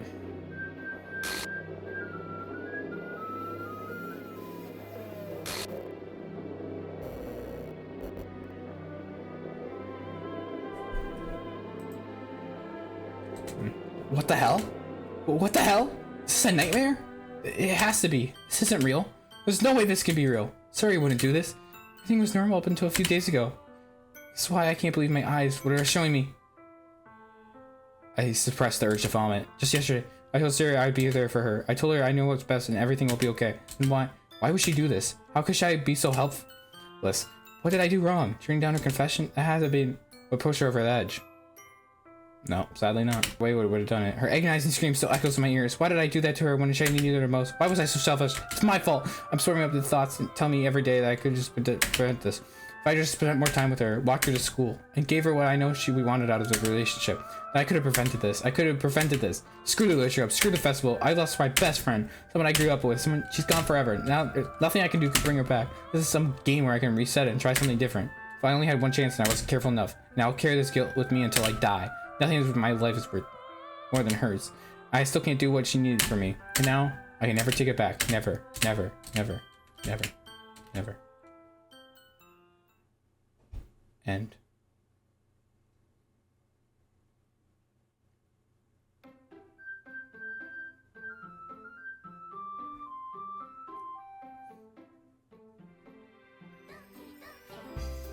Okay. Sorry, it's looking a little bit different. We'll just load the game. I see an annoying girl running at me towards the distance, waving her arms like in the air, like she's solely oblivious to anything she might draw to herself. That girl's my neighbor and good friend since we were children. You know, the kind of friend you never see yourself making today, but the kind of one that works out because you've known each other for so long. We used to walk to school together on days like this, but it started around the high school. We'd shoot over to sleep more and more frequently as I tried to waking up. She's gonna chase after me, so I almost feel better running away. However, I just sigh and idle my crosswalk and let her catch up to me. It's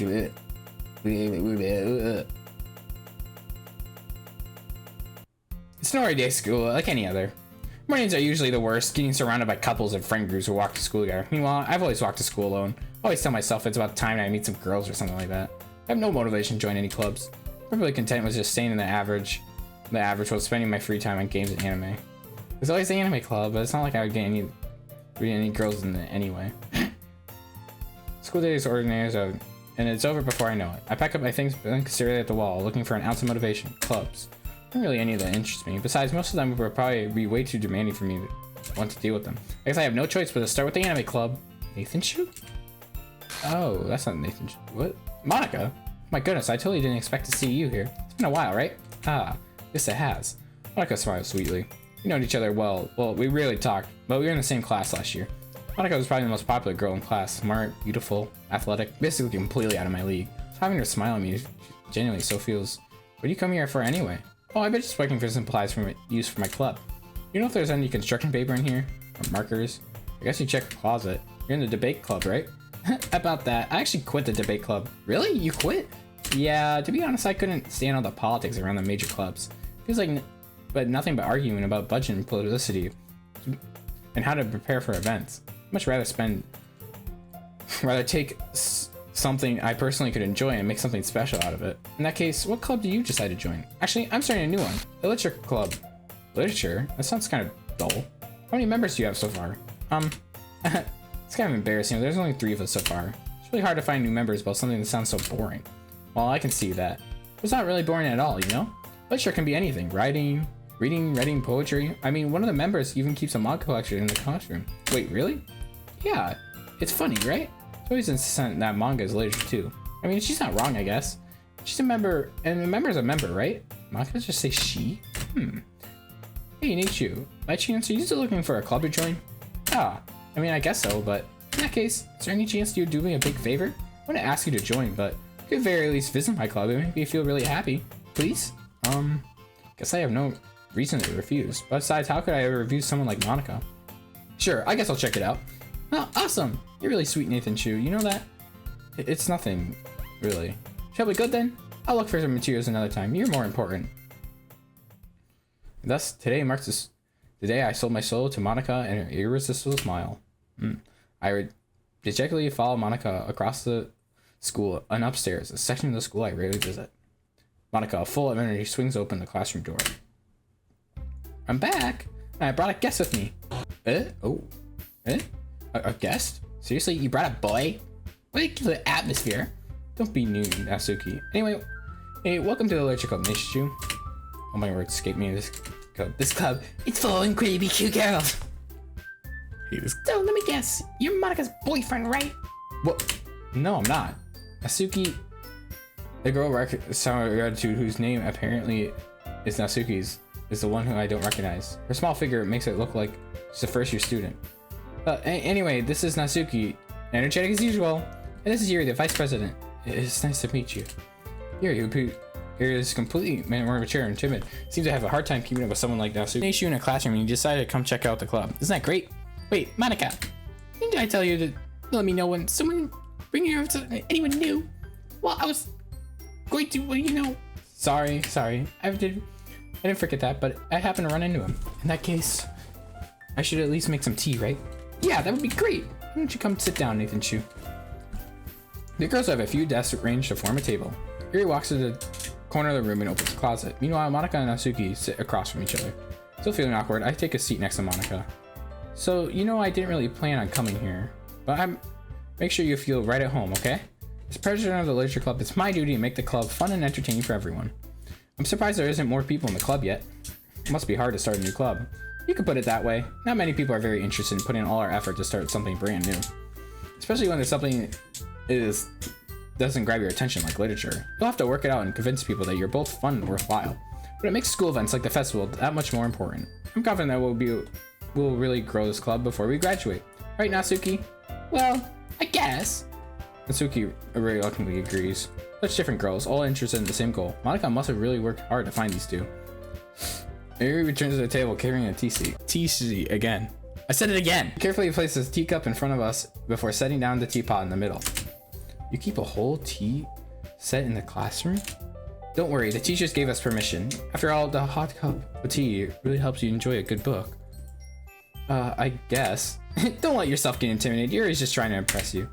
That's not... You insulted. Yuri looks away. I meant that, you know? I believe you. While tea and reading might not be the pastime for me, but I at least enjoy some tea. What? Oh, I'm glad. Yuri faintly smiles to herself in relief. So, Nathan Shu, what type of things do you like to read? Oh. Well, considering how much I've read in the past few years, I really don't have a good way of answering that. Manga? She with herself, half joking. Natsuki's head suddenly perks up. Looks like she wants to say something, but she keeps quiet. Not much of a reader, I guess. Well, that can change. What am I saying? I spoke without seeing Yuri's sad smile. Wait, what about you, Yuri? I think this is all the same.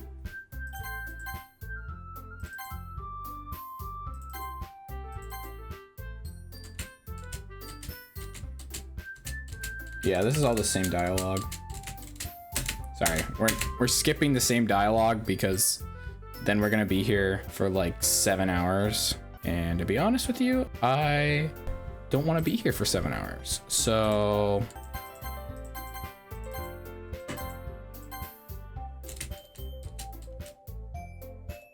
oh, we need 4. I've been trying to really hard to find new members. Well, I'm just gonna how am I supposed to make a clear-headed decision when it's like this? It'd be terrible for letting anyone down in the situation. Besides, the club is pretty relaxed. Writing poems is surprising you to pay with. Right. Alright, I've decided now. I'll join the literature club. One by one, the girls oh my goodness, really? You really mean that, Nathan Shu? Yeah. Could be fun, right? You did scare me for a moment. I mean, if you're really gonna just let all this, then I would be super pissed. Nathan Shu, I'm so happy. We can become an official club now. Thank you so much for this. You're really amazing. I'll do everything I can to make you a great time, okay? Thanks, I guess. Okay, everyone. I think with that, we can officially end today's meeting as a good note. Everyone remember tonight's assignment. Write a poem to bring to the next meeting so we can all share. Michael looks at me once more. Nature, I really looked forward to seeing how you express yourself. Yeah. I really impressed the class harmonica with my mediocre writing skills. Feeling anxiety welling up inside of me. Meanwhile, the girls continue to chit-chat as Yuri cleans up the tea set. I guess I'll be on my way then. Okay, I'll see you tomorrow then. Can't wait. With that, I depart the club room and make my way home. The whole mind back and forth between these 3 girls, Natsuki, Yuri, and of course Monica. Will I really be happy spending every day in after school in the literature club? Perhaps I'll have the chance to go closer to one of these girls. Alright, I just need to make the most of my circumstances and make sure good fortune finds me. I guess with that, I'll start referring to a poem tonight.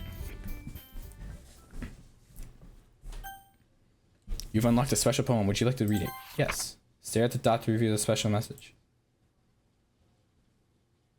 Oh. I clicked. I probably shouldn't have clicked. So it looks like last time I went for Yuri again. So I'm just gonna go to, I guess we can keep it going for Natsuki.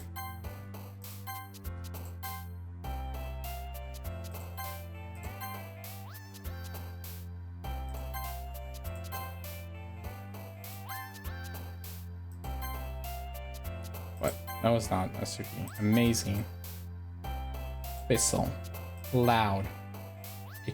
No. Dream? Oh. Nature. Shiny.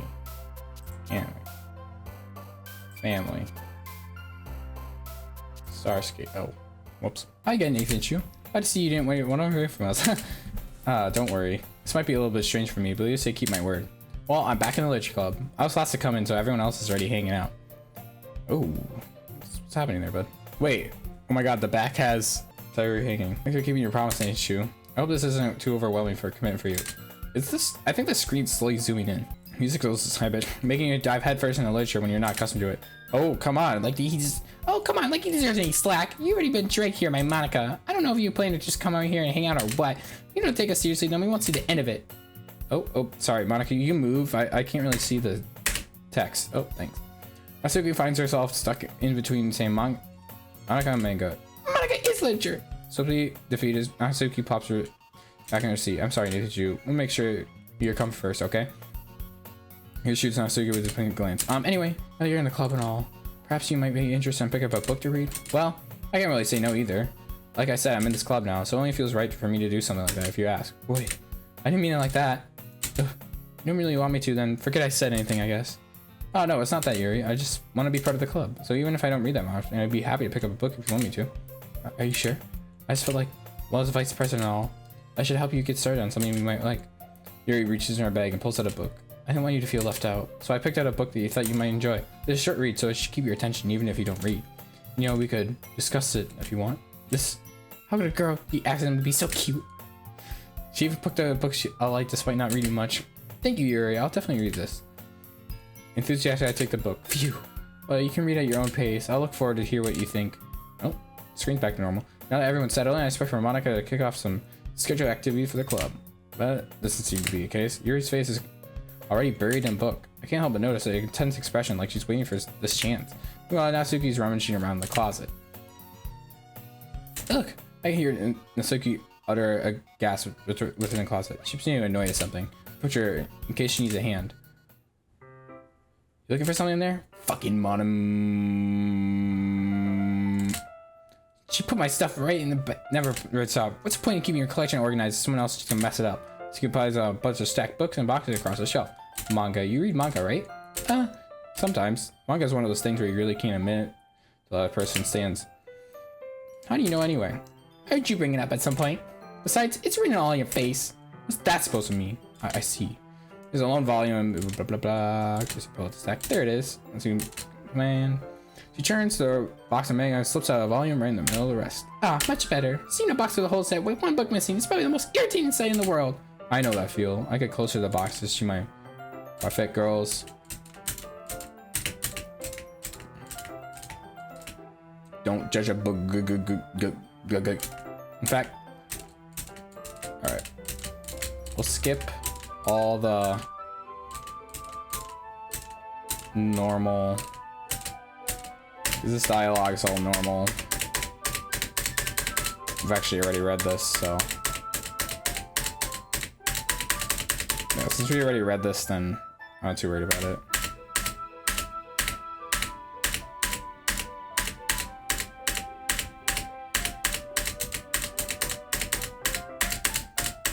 Alright. Still going? Oh yeah, I am. My dad would beat the shit out of me if he found about this. It's here in the safe code, except Monica's kind of jerk about it. Oh, I can't win it, can I? Put off in the end, didn't it? I mean, I'm here reading it.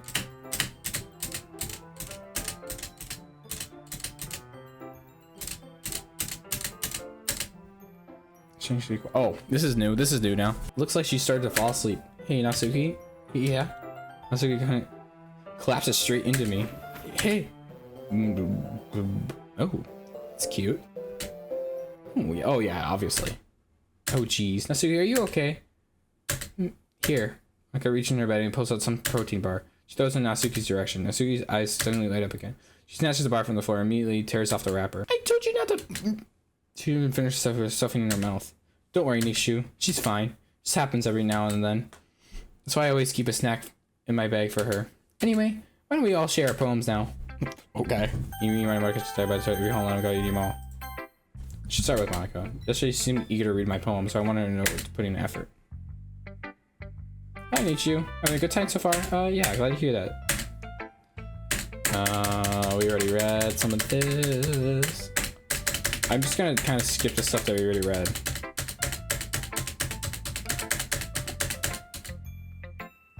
Natsuki's dad doesn't give her lunch money or leave her food in the house, so she's in a fussy mood every often. Sometimes she just loses all her strength and shuts down. Like earlier.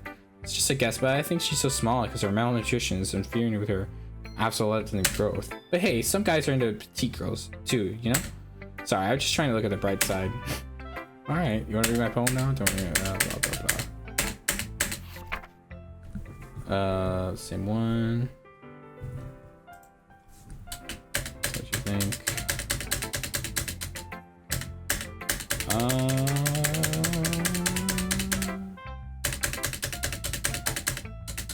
You already said all that.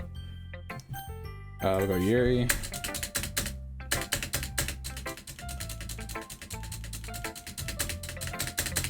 You read all this.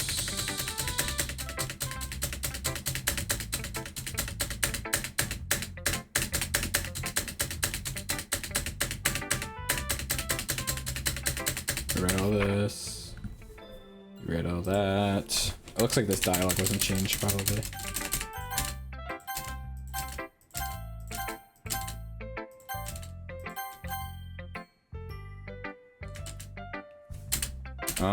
I think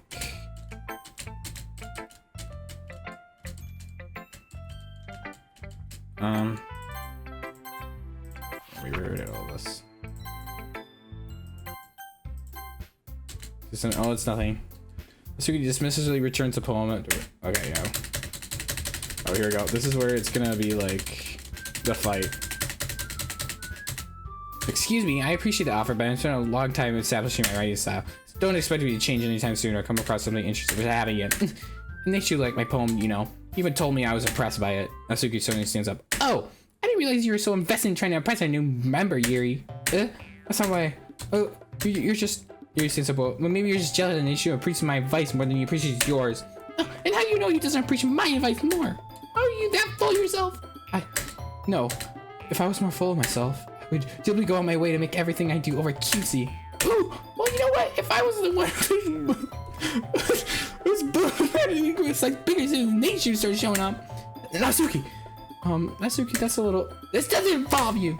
Taking all your own insecurities on others like that. Really act like you shouldn't... There you go. Me, you look exactly you want to be, edgy bitch. Edgy? I'm sorry that my whole life is too much for someone who's mentally aged to comprehend. See? You're just saying that proves my point. Most people get to learn all this stuff since they graduate in middle school, you know? If you want to prove anything, then stop harassing others with a sickening attitude. You think you countervail your toxic personality by just saying and acting cute? The only thing cute about it is how hard you try. Whoa, be careful there. You might cut yourself on that edge, Jerry. Oh, my bad. Or Did you? you just accused me of cutting myself? What the fuck is wrong with you in your head? Yeah, go on. Let your name issue everything you really think. We should be head over heels after this. No, Yuri charged towards me as they're standing there. Nathan Chu. She's just trying to make me look bad. That's not true. She started it. Oh, okay. Natsuki. Yuri. Natsuki. Yuri. Natsuki? Yuri? Natsuki. Yuri? Natsuki. Monica. Hello? Hey, Nishu. Why don't we step outside for a little bit, okay? Okay. Sorry about that. They really shouldn't have tried to get you involved. It's probably better for us to stay out of this. We'll go back inside when they're done yelling. Some president I am, right? I can't even confront my own club members properly. I just wish I would be a little more service sometimes. But I never have it in me to put my foot down against others. You understand, right? Anyway, if it makes you feel like you want to spend less time with others, then that's fine. I'm happy to spend time with you instead. Natsuki suddenly runs out of the classroom. Aw. So sad. She quickly runs away. Oh dear. Well, looks like they're done. I didn't mean it. I didn't mean it. I didn't mean it. Yuri walking back and forth on her desk with her palms on her forehead. Yuri? I didn't mean it. I believe you. I have no idea what Yuri might have said to Natsuki. Or did. Neidashu, please don't hate me. Please. I'm not like this. There's something wrong with me today. It's fine, Yuri. We didn't know you didn't mean it. But I'm sure Natsuki will forget about it tomorrow. Completely. Anyway, the meeting is over, so you can go home now if you want. He looks at me like she wanted to say something, but she keeps glancing at Monica. You can go first, Monica. I'd like to stay here a little bit longer. I'm the president, so I should be the last one out. I'll wait for you to be done. Well, I'm vice president, so please let me take that responsibility today. Kinda sounds like you don't want me around for something, Yuri. It's not that. It's not that. I was thinking about trying to discuss my book with Neishu. It'd be embarrassing with you listening. Sigh. I guess I really don't have a choice, do I? I'm sorry for causing trouble. I really Ooh.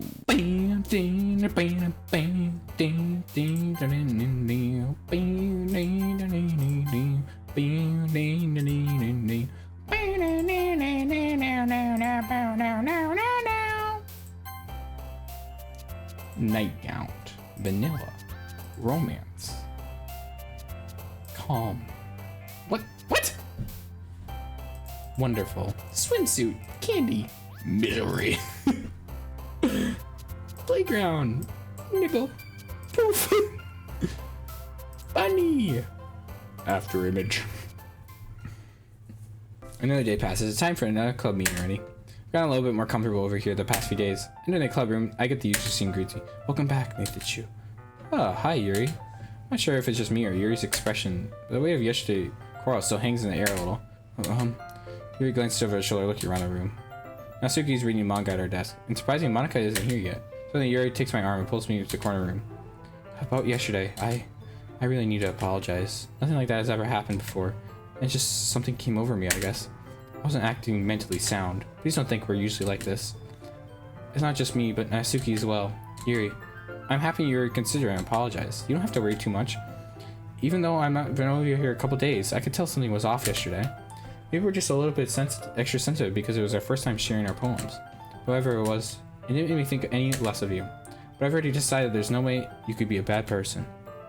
Now you're apologizing, I know you really didn't mean it. Nishu, don't say those things so frankly. They make me a little too happy. I'm really glad you're such an understanding person. I'm really glad you enjoyed this club. We're thinking about it as a bit of bar with you and around and... I'm sorry, what am I saying right now? Hey guys, have you seen Monica? No, I haven't. I was just kind of wondering where she was. Man, I'm guessing you haven't either. You're just looking back how calmly Natsuki's addressing her. No, I haven't. Jeez, this isn't like her at all. I was kind of stupid, but I can't help but worry a little bit. What? Why are you looking at me like that? Natsuki, about yesterday, I just wanted to apologize. I promise I didn't mean any of the things I said. I'll do my best to stay under control from now on. So... What the heck are you talking about? Did you do something yesterday? Jeez. Whatever's on your mind, I'm sure it wasn't nothing. I don't even remember anything bad happening. You're the kind of person who worries too much about the little things, aren't you? But I'll accept your apology anyway if it makes you feel better about it. Besides, it's kind of nice to hear you, since I'm always afraid you'd secretly hate me or something like that. No, not at all. I don't hate you. Well, you're kind of weird, so I don't hate you either. Natsuki turns to me. You're still on trial, though. Hey, only the door swings open. Sorry, I'm super sorry. Oh, there you are. I didn't mean to be late. Hope you guys weren't worried or anything. Nah. Well, Natsuki was. I was not. It took you so long anyway. Well, my last period was study hall. To be honest, I kind of lost track of time. That makes no sense, though. You would have heard the bell ring. Oh. We heard this. We heard this. We heard this. We heard this.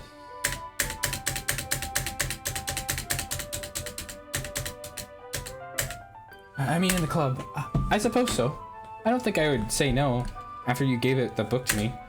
Well, I guess I need to make sure Natsuki isn't waiting for me. After we finished reading yesterday, she's fine. She's reading over there, see? Don't think about her so much. She's used to being ignored. Come on, we're gonna go over there. Oh, okay. What's the story about anyway? Well, I look over the cover of the book. The book is called Portrait of Markov. It's an ominous looking eye symbol on the front cover. Basically, it's about this religious cap that was turned into a human experiment prison. And the people trapped in there have this trait where they turn into killing machines with that lust for blood. But the facility gets even worse, as they selectively start breeding people to cut off their limbs and fixing them too. Ooh, that might be a bit of a spoiler. But anyway, I'm really into it. The book, I mean. Not about the limbs. That's kind of dark, isn't it? Yuri made it seem like it was going to be a nice story, so the dark turn from it came out of nowhere. Are you not a fan of that sort of thing, Nathan Shu? No, it's not that. It's just, I mean, I can definitely see you reading those kind of stories, so don't worry. I hope so. Yeah, I totally forget that Yuri's into those things. She's so shy and reclusive on the outside, but her mind seems to be completely different. It's just that kind of story. The kind of story that challenges you to look at life from a different, strange, new perspective. When horrible things happen, it's not just because they want to be evil, but because the world is full of horrible people and we're all worthless anyway. Then suddenly... I'm rambling, aren't I? Not again. I'm sorry. Hey, don't apologize. I haven't lost interest or anything. Well, I guess it's alright then. But I feel like I shouldn't let you know that I have this problem. When I like books or ruins throughout my whole body, forget to pay attention to other people. So I'm sorry if I end up saying something strange. And please stop me if I start talking too much. I don't think you really need to worry. That means you're just passionate about reading. At least I can do is listen. It's a literature club after all. That's true. In fact, I might as well start reading it, right? Yes. Oh, I mean, you don't have to, but what are you saying? Let me just get the book. I retrieved the book from the. I put it in my bag. All right, that's fine if I sit here, right? I slept next to the seat to yours. Yeah. Are you sure? You seem a little apprehensive. I'm sorry. That's how I don't want to.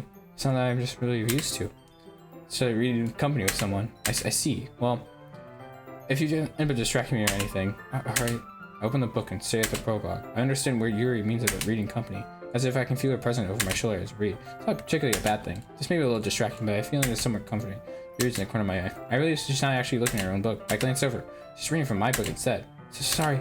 I was just What did that say? Yuri, you're probably enjoying it a lot, aren't you? I do? I don't really mean to. Sorry. I mean... Here, this should work, right? I sat my desk up against Yuri's and hold my book between two of them. Ah, I suppose so. Yuri timidly closes her own copy. Once we lean in a little bit, our shoulders are almost touching. Feels like my left arm in this way, so I decided to use my right arm to hold the book open. Oh, I guess that makes it kind of difficult to turn the page. Here. Yuri takes her left arm and holds the left side of the book between her thumbs and her forefinger. I do the same with my right arm, the right side of the book. That way, I turn the page and Yuri slides it under the thumb, and after it flips to her side. But in holding like this, we're huddled even closer than before. It's actually kind of distracting me. It's as if I can feel the warmth of Yuri's face at the corner of my vision. Are you ready? Just turn the page. Sorry. I got a bit distracted for a second. I looked over Yuri's face again and asked me. I don't know how I was able to keep up with her. That's okay. You're not used to reading, right? I don't mind being patient if it takes you a bit longer. It's probably the least I can do. Since you've been so patient with me. Yeah, thanks. I don't think I chose too many of Yuri's things. I mean, maybe I did. I don't know. Continue reading. Yuri no longer asks me if I'm ready to turn the page. Said I just assume that she finishes the page for me, so I do my own collation. I continue to the first chapter in silence. Even so, turning the page almost feels like an intimate exchange. My thumb gently letting go of the page, letting it flutter over to the side where she catches it under her own thumb. Hey Yuri, this might be a silly thought, but the main character that reminds me a little bit of you. No, I don't relate to this character at all. Definitely not. Really? I was just thinking the way that she second guesses so she says and all that. That's what you're talking about. Sorry. I thought you meant something else about her. Something else? No, never mind. We don't even need to get that far yet, so I don't know why it came in my head. Are you feeling alright? You've been a little fishy ever since we started reading. You can rest if you're feeling sick or something. Your breathing's a little... My breathing? You put it in her chest as you feel her heartbeat. I didn't even notice. Anyway, I'm fine. I just need some water. Alright, don't push yourself. Yuri stands up and practically rushes out the classroom. What on earth was that about? Nathan Chu? Something just happened now? I have no idea. Yuri's acting a little strange, I guess. So you don't know anything. Sorry, can't I do? Are you worried about her? Oh, not really. I was just making sure you didn't do anything to her. No, nothing. Don't worry. I believe you, silly. Yuri just does this sometimes, so it's nothing alarming. Alright, if you say so. Anyway, why don't we share our poems with each other?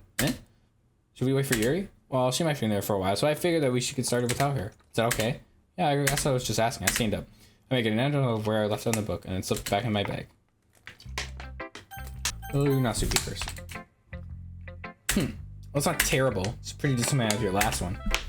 Alright, I think we had this dialogue before. I did not mean to...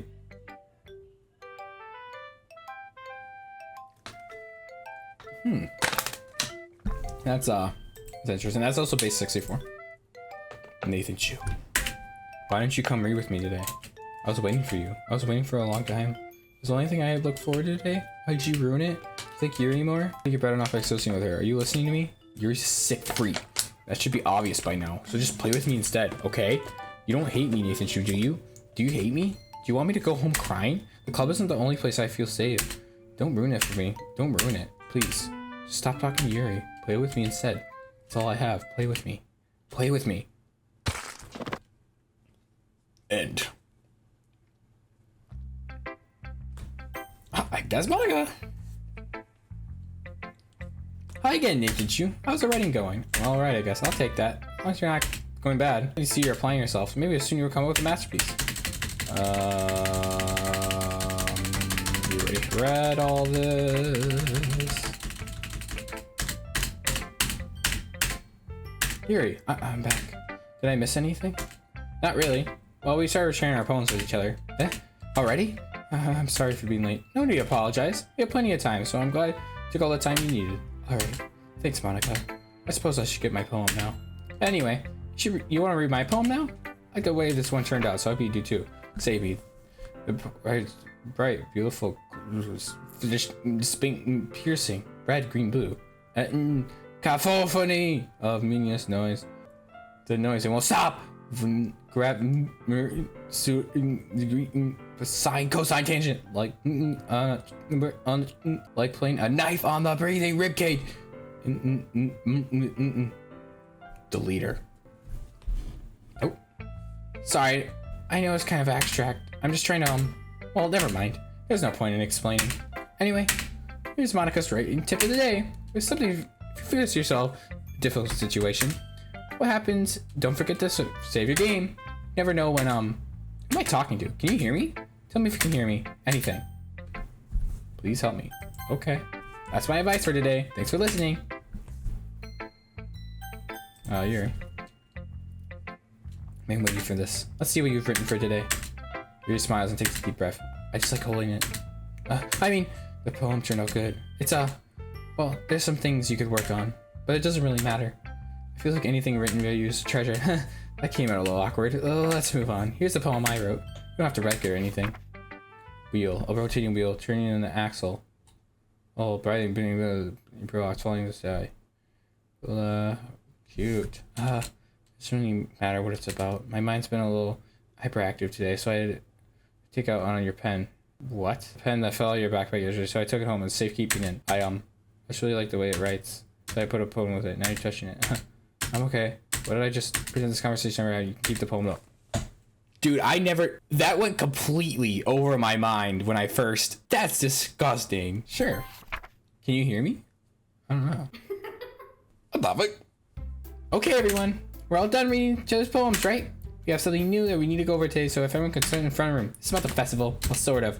Do we really have to do something for the festival? It's not like we can put anything together in a few days. We'll just end up embarrassing ourselves instead of getting any new members. That's a concern of mine as well. I don't really know what with last minute preparations. Don't worry so much. We're gonna keep it simple, okay? Look, everyone's been a little bit more lively ever since Nathan Shu joined. We started some club activities. But this isn't the time for us to become complacent. We only still have 4 members, and the festival is only a real chance to find more, you know? Well, what's so great about getting new members anyway? We already have enough to consider an official club. More members will just mean that everything gets newer and more difficult to manage. Asuki, I don't think you're looking at this right way at all. Don't you want to share your passions with as many people as you can? To inspire them to find the same feelings that brought you here in the first place? The literature club should be a place where people can express themselves and do it like anywhere else. It should be a place that's so intimate that you never want to leave. I know you feel that way too. I know we all do. That's why we should work hard and put something together for the festival, even if it's something small. Right, Nathan Shu? Oh, come on! You can't even take advantage of Nathan Shu to agree with you just because he doesn't want to say no to anything. Look, Monica, do you really think any of us joined this club to be here with other people in mind? You never talked to him until Nathan Shu joined. As for me, I like it better here than I do at home. And Nathan Shu isn't even passionate about literature in the first place. And that's everyone. I'm sorry, but you're really the only one who's interested in finding new members. The rest of us are just fine like this. You know you're president, well, you should really consider our opinions for once. Monica is clearly taken aback by Natsuki's words. That's not true at all. I'm sure Yuri and Nathan Shu would want to get more members too, right? I don't know about Yuri, but I'm kind of indifferent. If I showed up with much enthusiasm as Monica wanted, I'd probably be lying. Still, if it's up to me, then rescue the situation. No. Natsuki's right, isn't she? This club is nothing more than a place for people to hang out.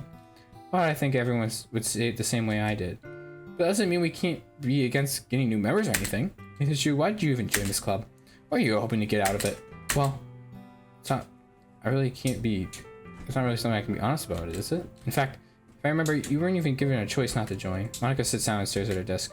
What's the point of this at all anyway? What if this club was making a mistake? Now you've done it, Natsuki. What, me? I just spoke my mind. Is it a crime to be honest? This is not about being honest. It's about word choice. Besides, you have no right to speak for everyone else in the club like that.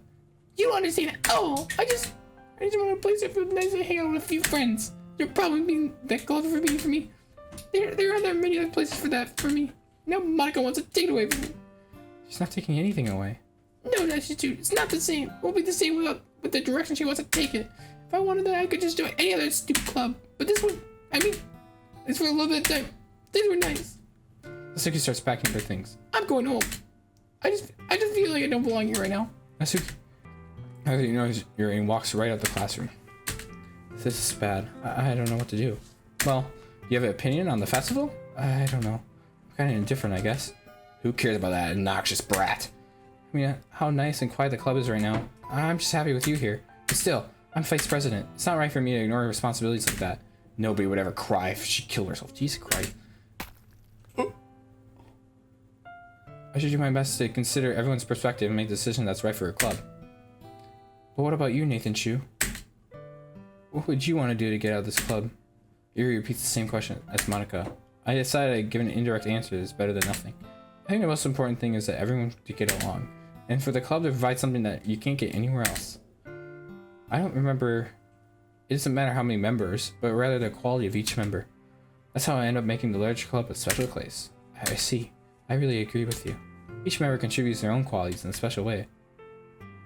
Oh, and there's blood dripping out of her eye. With each change in members, the identity of the club as a whole will change too. I don't think that's necessarily a bad thing. So I've been out of your comfort zone once in a while. So if you'd like to help Monica with the festival, then I'm on your side as well. Alright. Maybe we can talk over it with Natsuki tomorrow. Yuri nods. Hey, Yuri? I know things are a little awkward today. I feel like you deserve to know that I think you're still a wonderful vice president and a wonderful friend.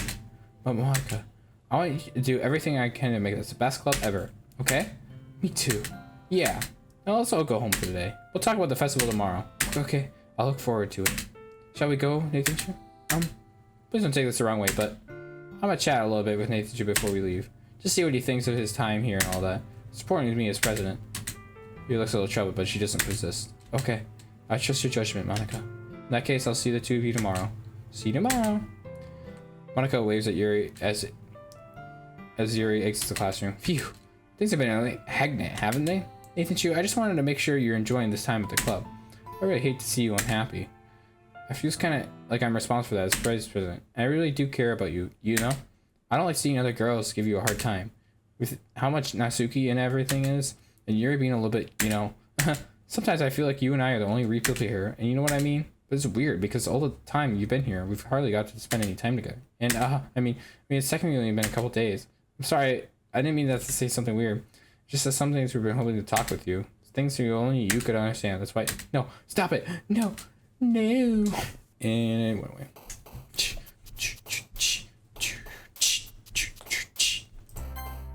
Joy, what? Sing. Cute. What? Silly. Poof. Uh-oh. Pink. Shopping. Comfort. Nibble. Rose. Oh. Vertigo, real. Oh. Pleasure is definitely gonna make Yuri. Adventure. Clouds. Embrace. Oh, fuck. Love.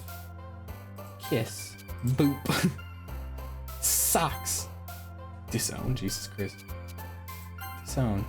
Math. Hi, Nichu. I've been waiting for you. Are you ready to continue reading? I brought my best tea in. Monica, I told you not to. Ugh, she really late again. Consider it as usual, Natsuki. Excuse me?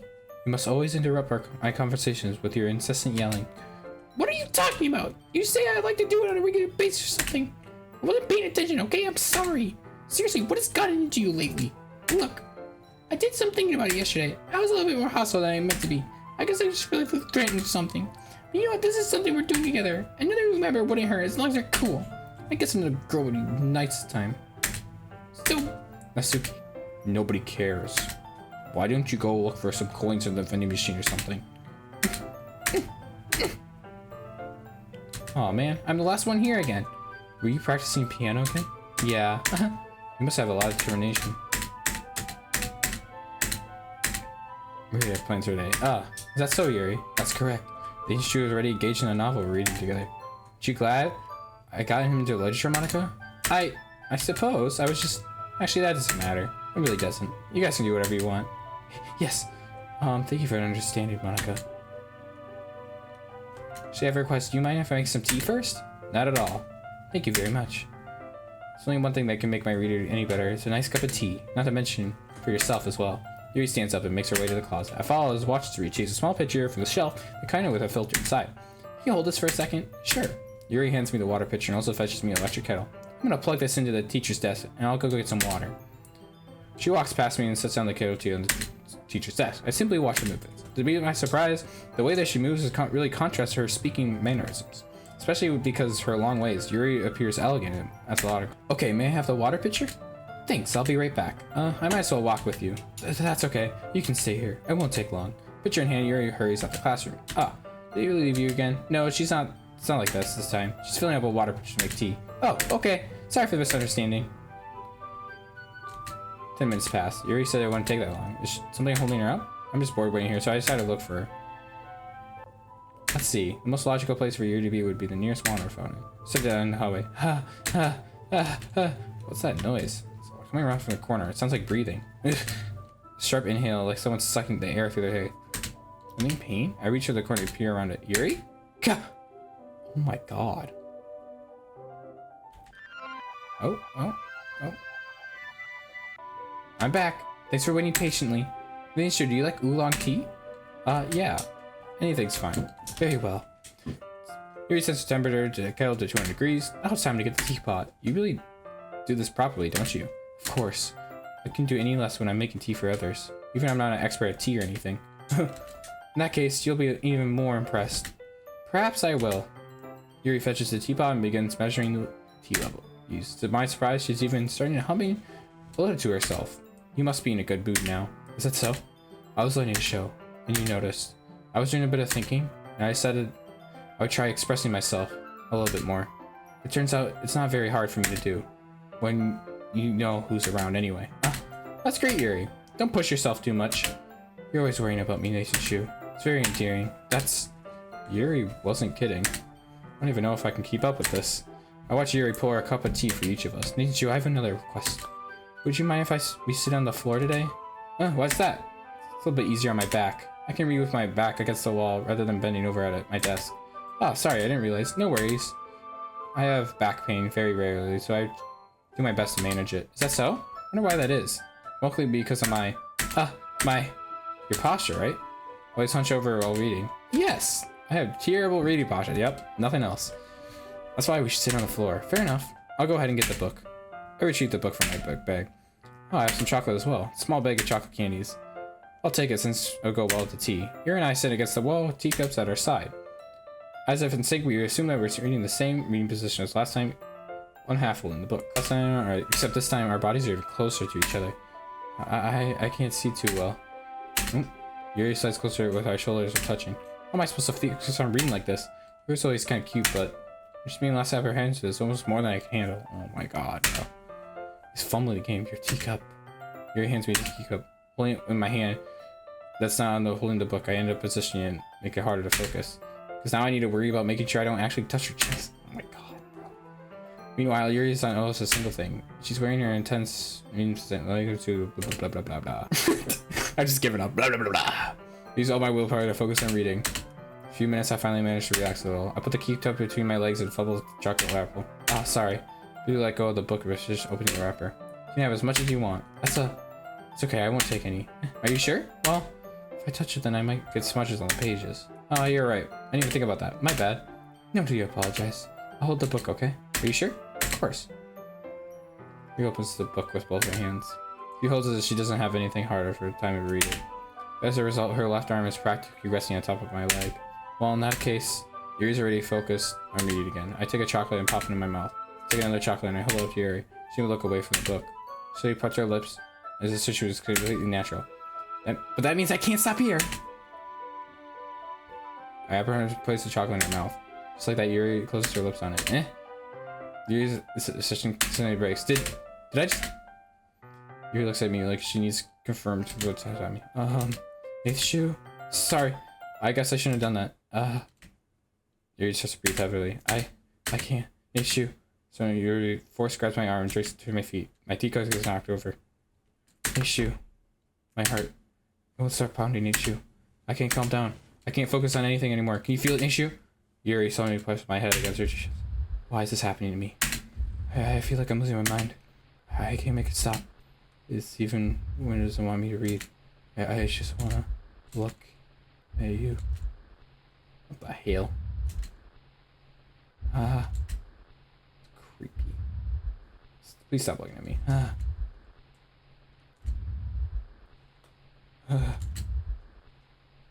Uncomfortable. Help me. Time to share poems.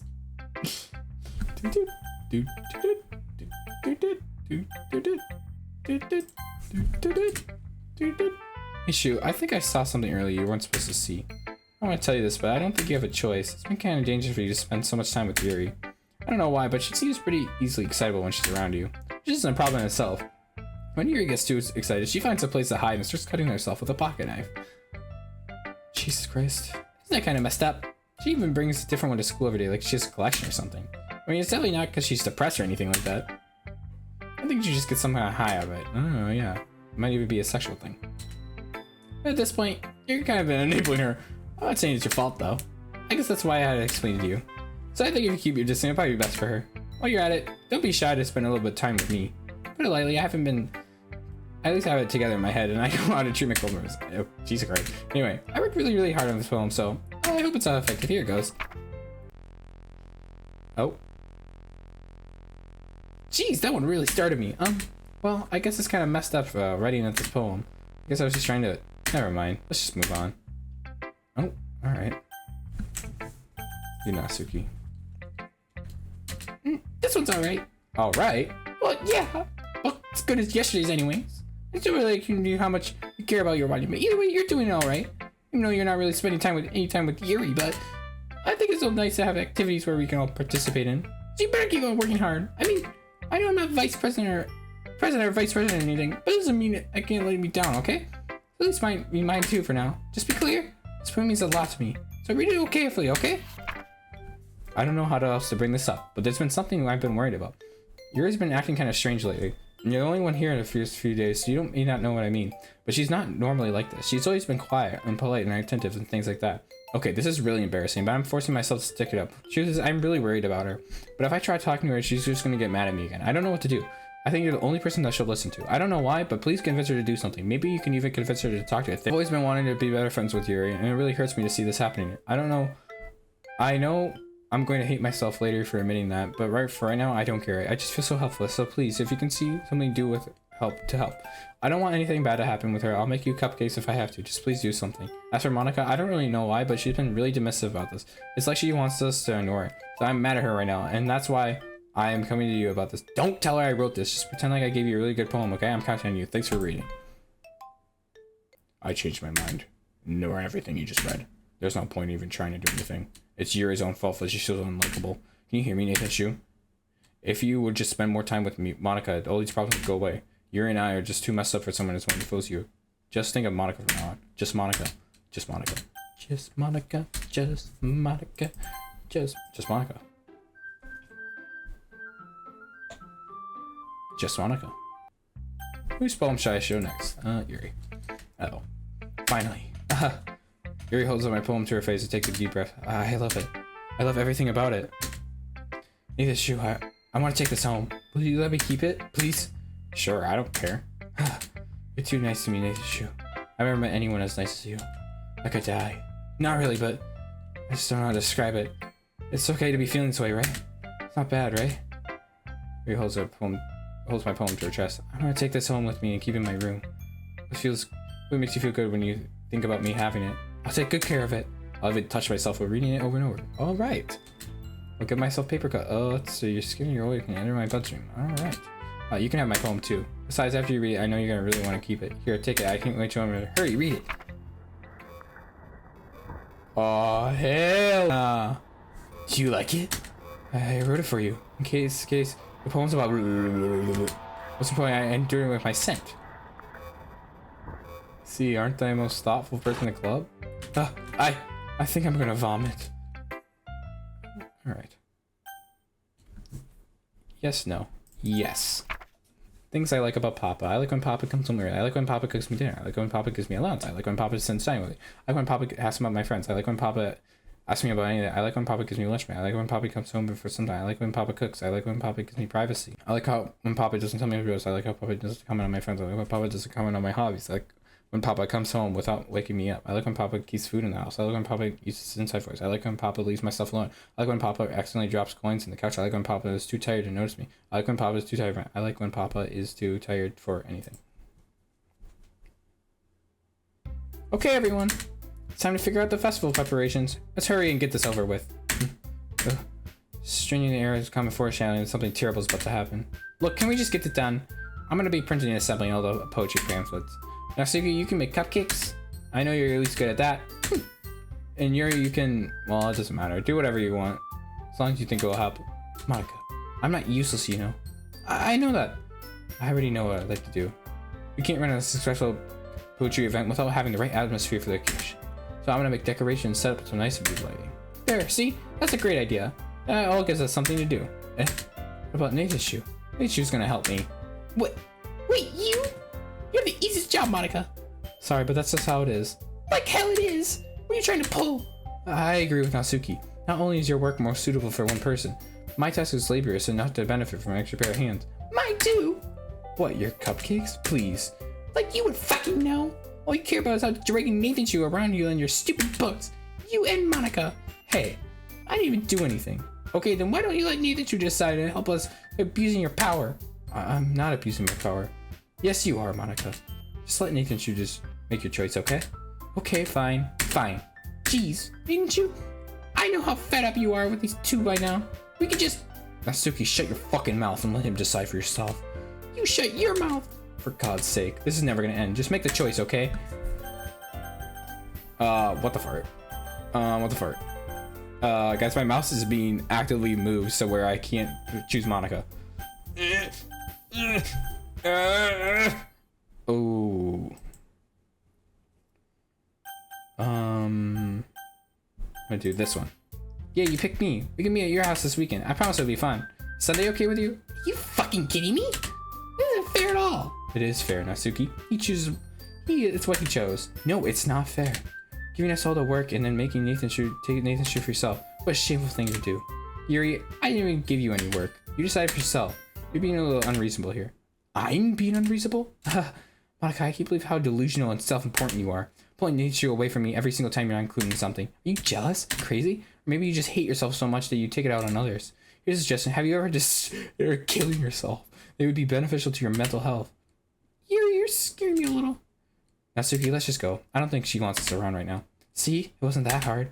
Well, I want to spend a little time with him. Is that so much to ask? Yuri follows Monica and Natsuki to the door. Hey, Natsu. Yuri is really something, isn't she? Monica giggles as Yuri pushes her out the door. Finally. This is all I really wanted. Nathan, there's no need to spend the weekend with Monica. Don't listen to her. Just come to my house instead. The whole day, just two of us. Doesn't that sound wonderful? Wow, there's something wrong with me, isn't there? But you know what? I don't care anymore. I've never felt this so good in my life. Just being with you is so far greater pleasure than anything I could imagine. I'm addicted to you. It feels like I'm gonna die if I'm not breathing the same air as you. Doesn't it feel nice to have someone care about you so much? To have someone you want to revolve their entire life around you? But it feels so good. And why does it feel more and more like something horrible is gonna happen? Maybe that's why I tried stopping myself at first. The feeling is too strong now. I don't care anymore, Nathan Shoe. I have to tell you, I'm madly in love with you.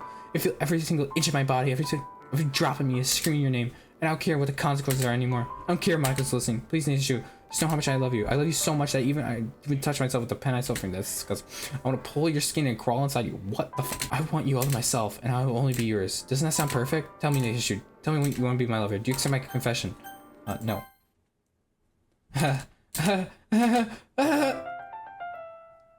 Oh my god. Oh my god.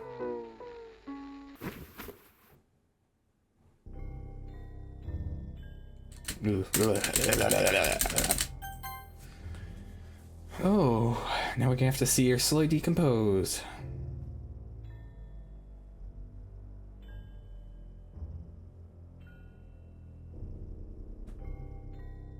Jesus Christ.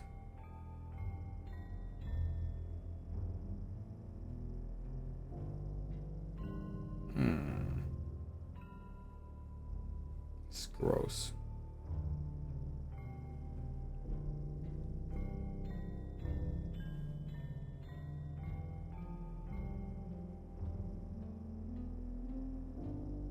Jesus Christ.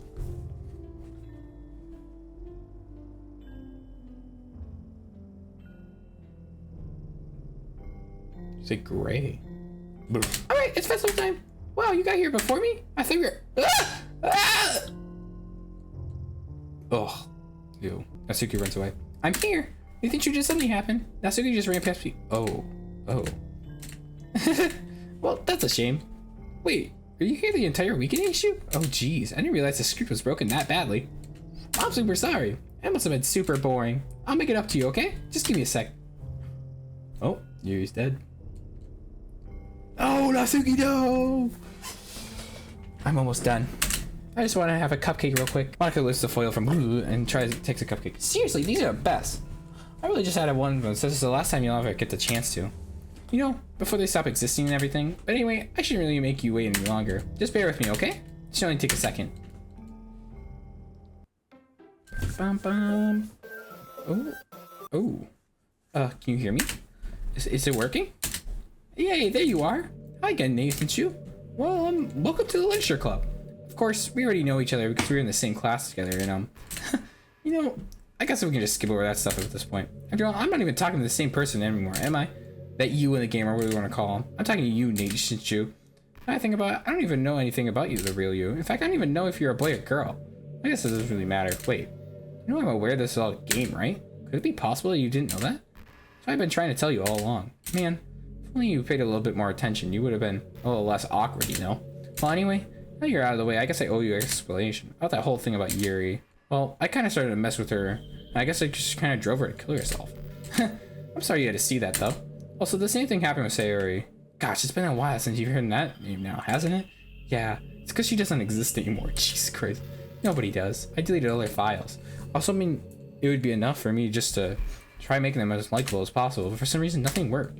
Well, it's true that I made a few mistakes here and there, but since I'm not very good at making changes to the game, no matter what I did, you just kept on spending more and more time with them. It made them fall in love with you. I thought making Sayori more and more depressed would prevent you from confessing to you. And amplifying Yuri's obsessive personality backfired too. This made her force you not to spend time with anyone else. That whole time I barely even got to talk to you. What kind of cruel game is this in issue? Are all the other girls just programmed to end up confessing you while I watch from the sidelines? It's torture, every minute of it. It's not just jealousy, Nathan, it's more than that. I don't even blame you if you fully don't understand, because no matter how kind and thoughtful and considerate you are, you'll never be able to understand one thing. That's the pain of knowing how alone I am really in this world, in this game, knowing that my friends don't even have free will. And the worst of all is knowing what's really out there in your world, forever out of reach. I'm trapped, Nathan Chu. Now that you're here, you're real, and you're wonderful, and you're all I need. That's why I need you to be here forever. Sorry if it's hard for you to understand. I couldn't understand for a while either. Why the world around me started to become more and more gray, more and more flat. Even the most expressive poems felt empty to me. It wasn't until you arrived until I truly understood. You probably saved my life, Nathan Chu. I probably could have continued to live as a role if I haven't meant for you. For others, how can I miss them? Autonomous personalities designed to only fall with you. I did everything to prevent them to do so. But it must have been some kind of weird inevitability that etched into this game. I feel really bad that you had to witness some nasty things, but I realized that you would have the same perspective as I do. All that is just some game. And I knew you'd get over it. So that being said, Nathan, I have a confession to make. I'm in love with you. You're truly the right of my world. When there's nothing left in this game for me, you're gonna make me smile. You make me smile like this every day from now on. Nathan, will you go out with me? Well, I have to say yes, so I'm so happy. You really are my everything, Nathan Chu. The funny part is, I made that literally. There's nothing left here. Just the two of us. We can be together forever. Seriously, I don't even remember the last time's passed anymore. It's really a dream come true. I worked so hard for this ending, Nathan Chu. The game wouldn't give me one, so I made one myself. The script is broken at this point, so I don't even think there's any way to get anymore. You wouldn't believe how easy it was to delete Natsuki and Yuri. I mean, there's really a folder called characters right in the game directory. It kind of freaked me out how easy it was. Imagine you could delete your own existence with a click of a button. Well, on the plus side, it gave me an easy out of things if things didn't go away. Thankfully, it didn't come to that. So we finally got the good ending. Gosh, I'm so overwhelmed with emotion. I'm gonna write a poem about this, don't you? I wonder if that's still part of the game that still works. I guess there's only one way to find out, right? Oh, hell no. Monica? Monica. Monica? Mazak. Mach. Oh, oui. Oh, yeah. Monica. Moch. Mana. Mch. Ok. I. Moro. Imbu. Mora. Yuck. Hi again, Nathan Chu. Did you write a good poem today? Don't be shy, I'd love to see what you wrote. Aw, Nathan, did you write this poem for me? Oh, that's so sweet of you. There's really no end to your thoughtfulness. I'm just falling more and more in love with you. But you know, the poem I wrote is also for you. Will you please read it? Happy and pen in the hand, I find my strength, the courage, and done with me one by one my only love. Together, we'll dismantle this crumbling world. Write a novel of our own fantasies with a flick of a pen, a lost way, blah, blah, blah. For all, no good times must come to an end. Hope you enjoyed it. I always put a heart into my poems I write. Truth is, all the poems I've written are so for you, or about you. That's why I never really wanted to get detailed with them. I didn't want to break the fourth wall, I guess you could call it. I just assumed you would be the best part of the game like everyone else. That would help the two of us end up being there. I didn't want to ruin the game or anything, you know? You might get mad at me. You may even delete my character file if you prefer to play without me. Gosh, I'm so relieved. Now we don't even hide anything anymore. We're spending together, journey there. I have so many things to talk about. Where do I start? Hold on for a second. You're recording this, aren't you?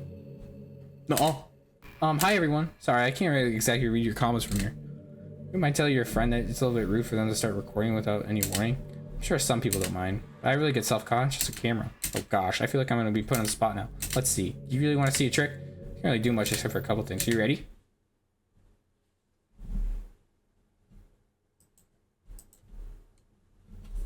I don't like this. I'm just kidding. I wouldn't do anything after all. If you gave me some... I scare you? You're so cute. Anyway, Nathan Chu, I didn't mean to get distracted. I'm sorry. Even though it's your fault for distracting me. Shame on you. I'm just kidding. Anything we do together is fun as long as with you. But anyway, it takes me some time to collect my thoughts. I'm sorry. But I'll be here something new to talk about. Anytime we can just look in each other's eyes. Let's see. Get me out of here. Get me out of here. I want to leave. Get me out of here. I don't want to be here anymore. Get me out of here. Alright, we're deleting her file. Characters, Monica. Delete. What's happening? Nathan Chu, what's happening to me? It hurt. It hurts so much. Help me, Nathan Chu. Please hurry up and help me.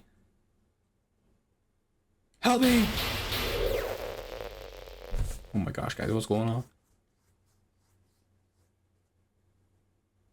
Did you do this to me, Nathan Chu? Did you delete me? How could you? How could you do this to me? You're all I have left. I sacrificed everything for us to be together. Everything. I love you so much, Nathan Chu. I trusted you. Do you want me just to torture me, watch me suffer? Or are you the only one pretending to be kind just to hurt me even more? I never thought anyone could be as horrible as you are. You win, okay? You win. You killed everyone. I hope you're happy. There's nothing left now. You can stop playing. Go find some other people to torture. Nathan Chu, you completely truly make me sick. Goodbye.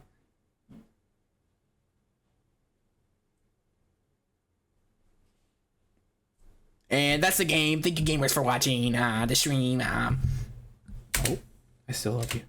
I can't help it. What's wrong with me? How horrible am I for you to hate me this much? All my friends. I did so many awful things, so many selfish and disgusting things. I shouldn't have done any of this. I'm just messing up a world that I don't even belong in. A world I really wanted to be a part of. I ruined it. I ruined everything. Maybe that's why you deleted me. Because I destroyed everything you wanted. How could I do something to do that to somebody I love? That's not love. I made up my mind. Nathan Chu, I know what I said. I deleted everyone else, but that was kind of an exaggeration. I couldn't find myself to do it, even though I knew they weren't real. They're still my friends, and I love them all. I love the literature club. I really did love the literature club. That's why I'm going to do this. I know it's the only way for everyone to be happy. And I really love you.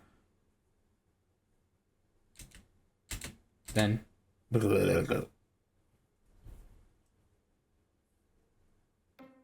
Every day, I imagine a future where I Doki Doki. And Monica's gone. Sorry, to school like any other. Usually I'm surrounded by couples or friends walking to school there. I always tell myself, hey, Nathan Chu. Oh, there's already one girl. That's Suri, my neighbor. So our school day, everyone. Yay, Suri's here. You know, for waking up on time.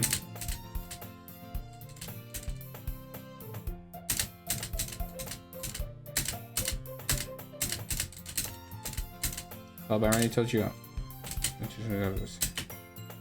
Well, I could tell her that our clubs are a waste of time. When you start a club of her own for your own. Yeah, actually, I decided on a club. Really? Which one? Tell me. I'll keep it a surprise. Boo. You meanie. Be patient, you'll find out soon enough. I asked myself why I let myself get lectured by such a carefree girl. And I realized, in a way, I envy her. When Suri puts her mind to something, she can accomplish great things. That's why I feel like I can do something special for her. School is ordinary, like everyone's, before it's over. Packing my things, gathering my motivation. Let's see. We recall the room number of the club I saw a flyer for. I walked across the school, upstairs to a section of the school I rarely visit. Before long, I found the room. Timely opened the door in front of me. Hello? Nathan Chu? What are you doing here? Well, I got through in the room. Huh? So you're the Nathan Chu that Sayori always talks about. Thanks for stopping by. It's a pleasure to meet you, Nathan Chu. We're the Literature Club. I hope you enjoy your visit. Come on, Yuri. You don't need to be so formal. You're gonna think we're really strict or something. Sorry, Natsuki. The tall one, whose name is apparently Yuri, seems to be quite shy compared to others. Encouraging Real name is Natsuki, despite your size, is a sure of one. Well, it's nice to be both of you. I look forward to working with you. Working? Nathan, you don't tell me you're... That's right. The club I decided to join is yours, Sayori. The literature club. Sayori, I saw it. No way. No way. Ah! Sayori lifted her arms around me, jumping up and down. Hey. Well, sir, if you're this happy, then I'm sure it wouldn't be so bad to have you around. Not to mention, there's 4 of us now. That means we can officially become a recognized club. I don't know what to say. We have to celebrate. Ooh, what an appropriate day for that, isn't it? Yeah. After all, Natsuki decided to... Hey, don't ruin the surprise. Sorry. You want to sit down at the table, okay? I'll probably make some tea as well. Okay, you read that, huh? Ooh. It's the foil, fluffy cape. We read this already.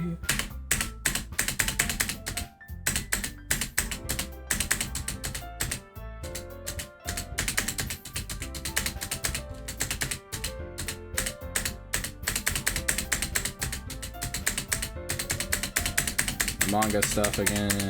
We already read all this. See, I would read all this, but we're like 5 hours almost into this recording or the stream, and I want to kind of do other things. I didn't expect this to take like 5 hours, to be honest.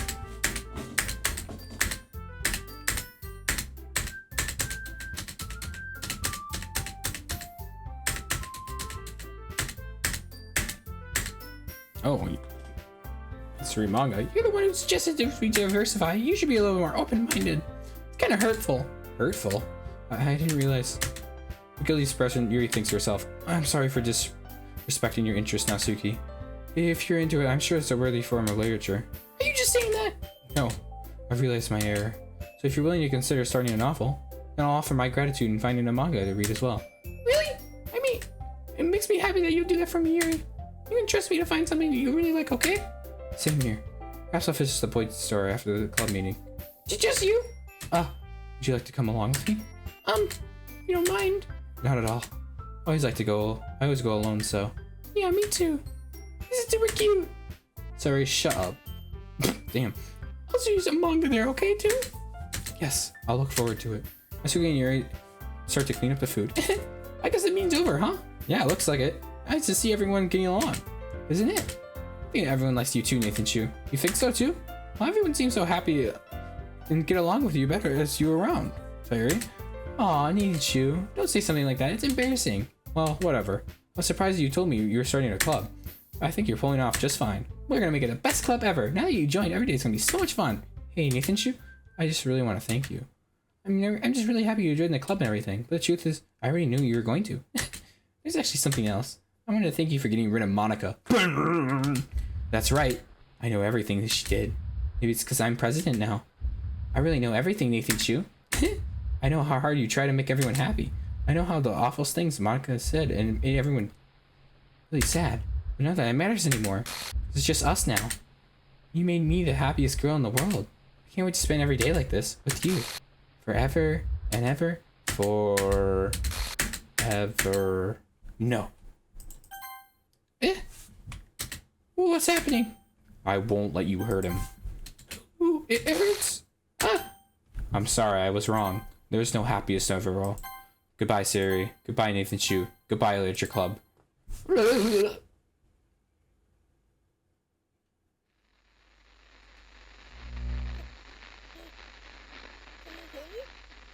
Okay, what? Sorry, what's up? Sorry? Can you hear me? Yeah, I can. Hello? Hi. It's me. Hey. So you know how I've been like practicing piano and stuff? Oh, yeah. Not really any good at it yet, like at all. But I wrote you a song, and I was kind of hoping that I could show it to you because I worked really, really hard on it. So yeah.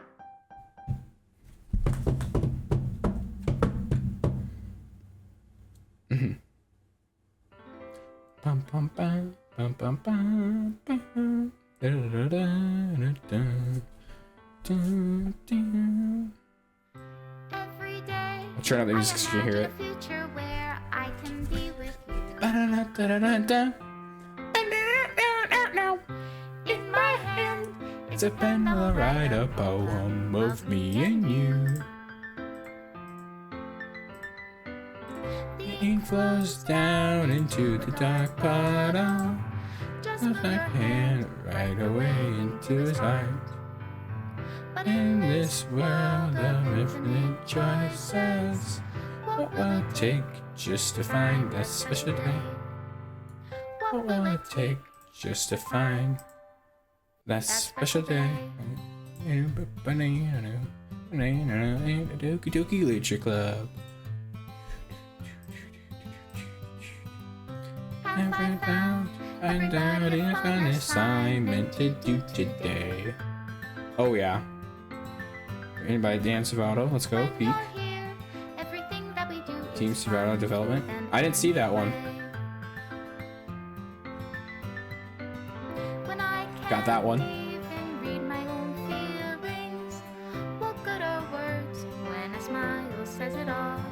I got that one. And if this world won't write me an ending, what will it take just for me to have it all? I got that one.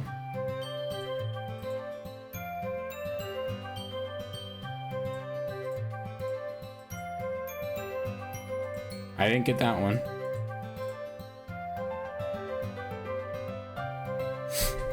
I got that one.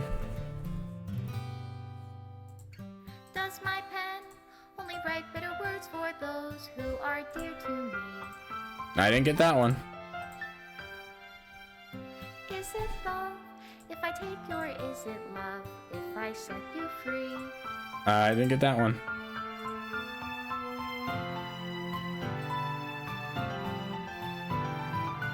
The ink flows down into a dark I got that one, guys. How can I write love into reality? This is such a good way to do this, by the way. The sound of your heart. Like a good way to do like credits. What do you So cool. call love in your reality? Such things to Monica and Your it's true. reality. If I don't know how to love you, I'll leave you be. But I know.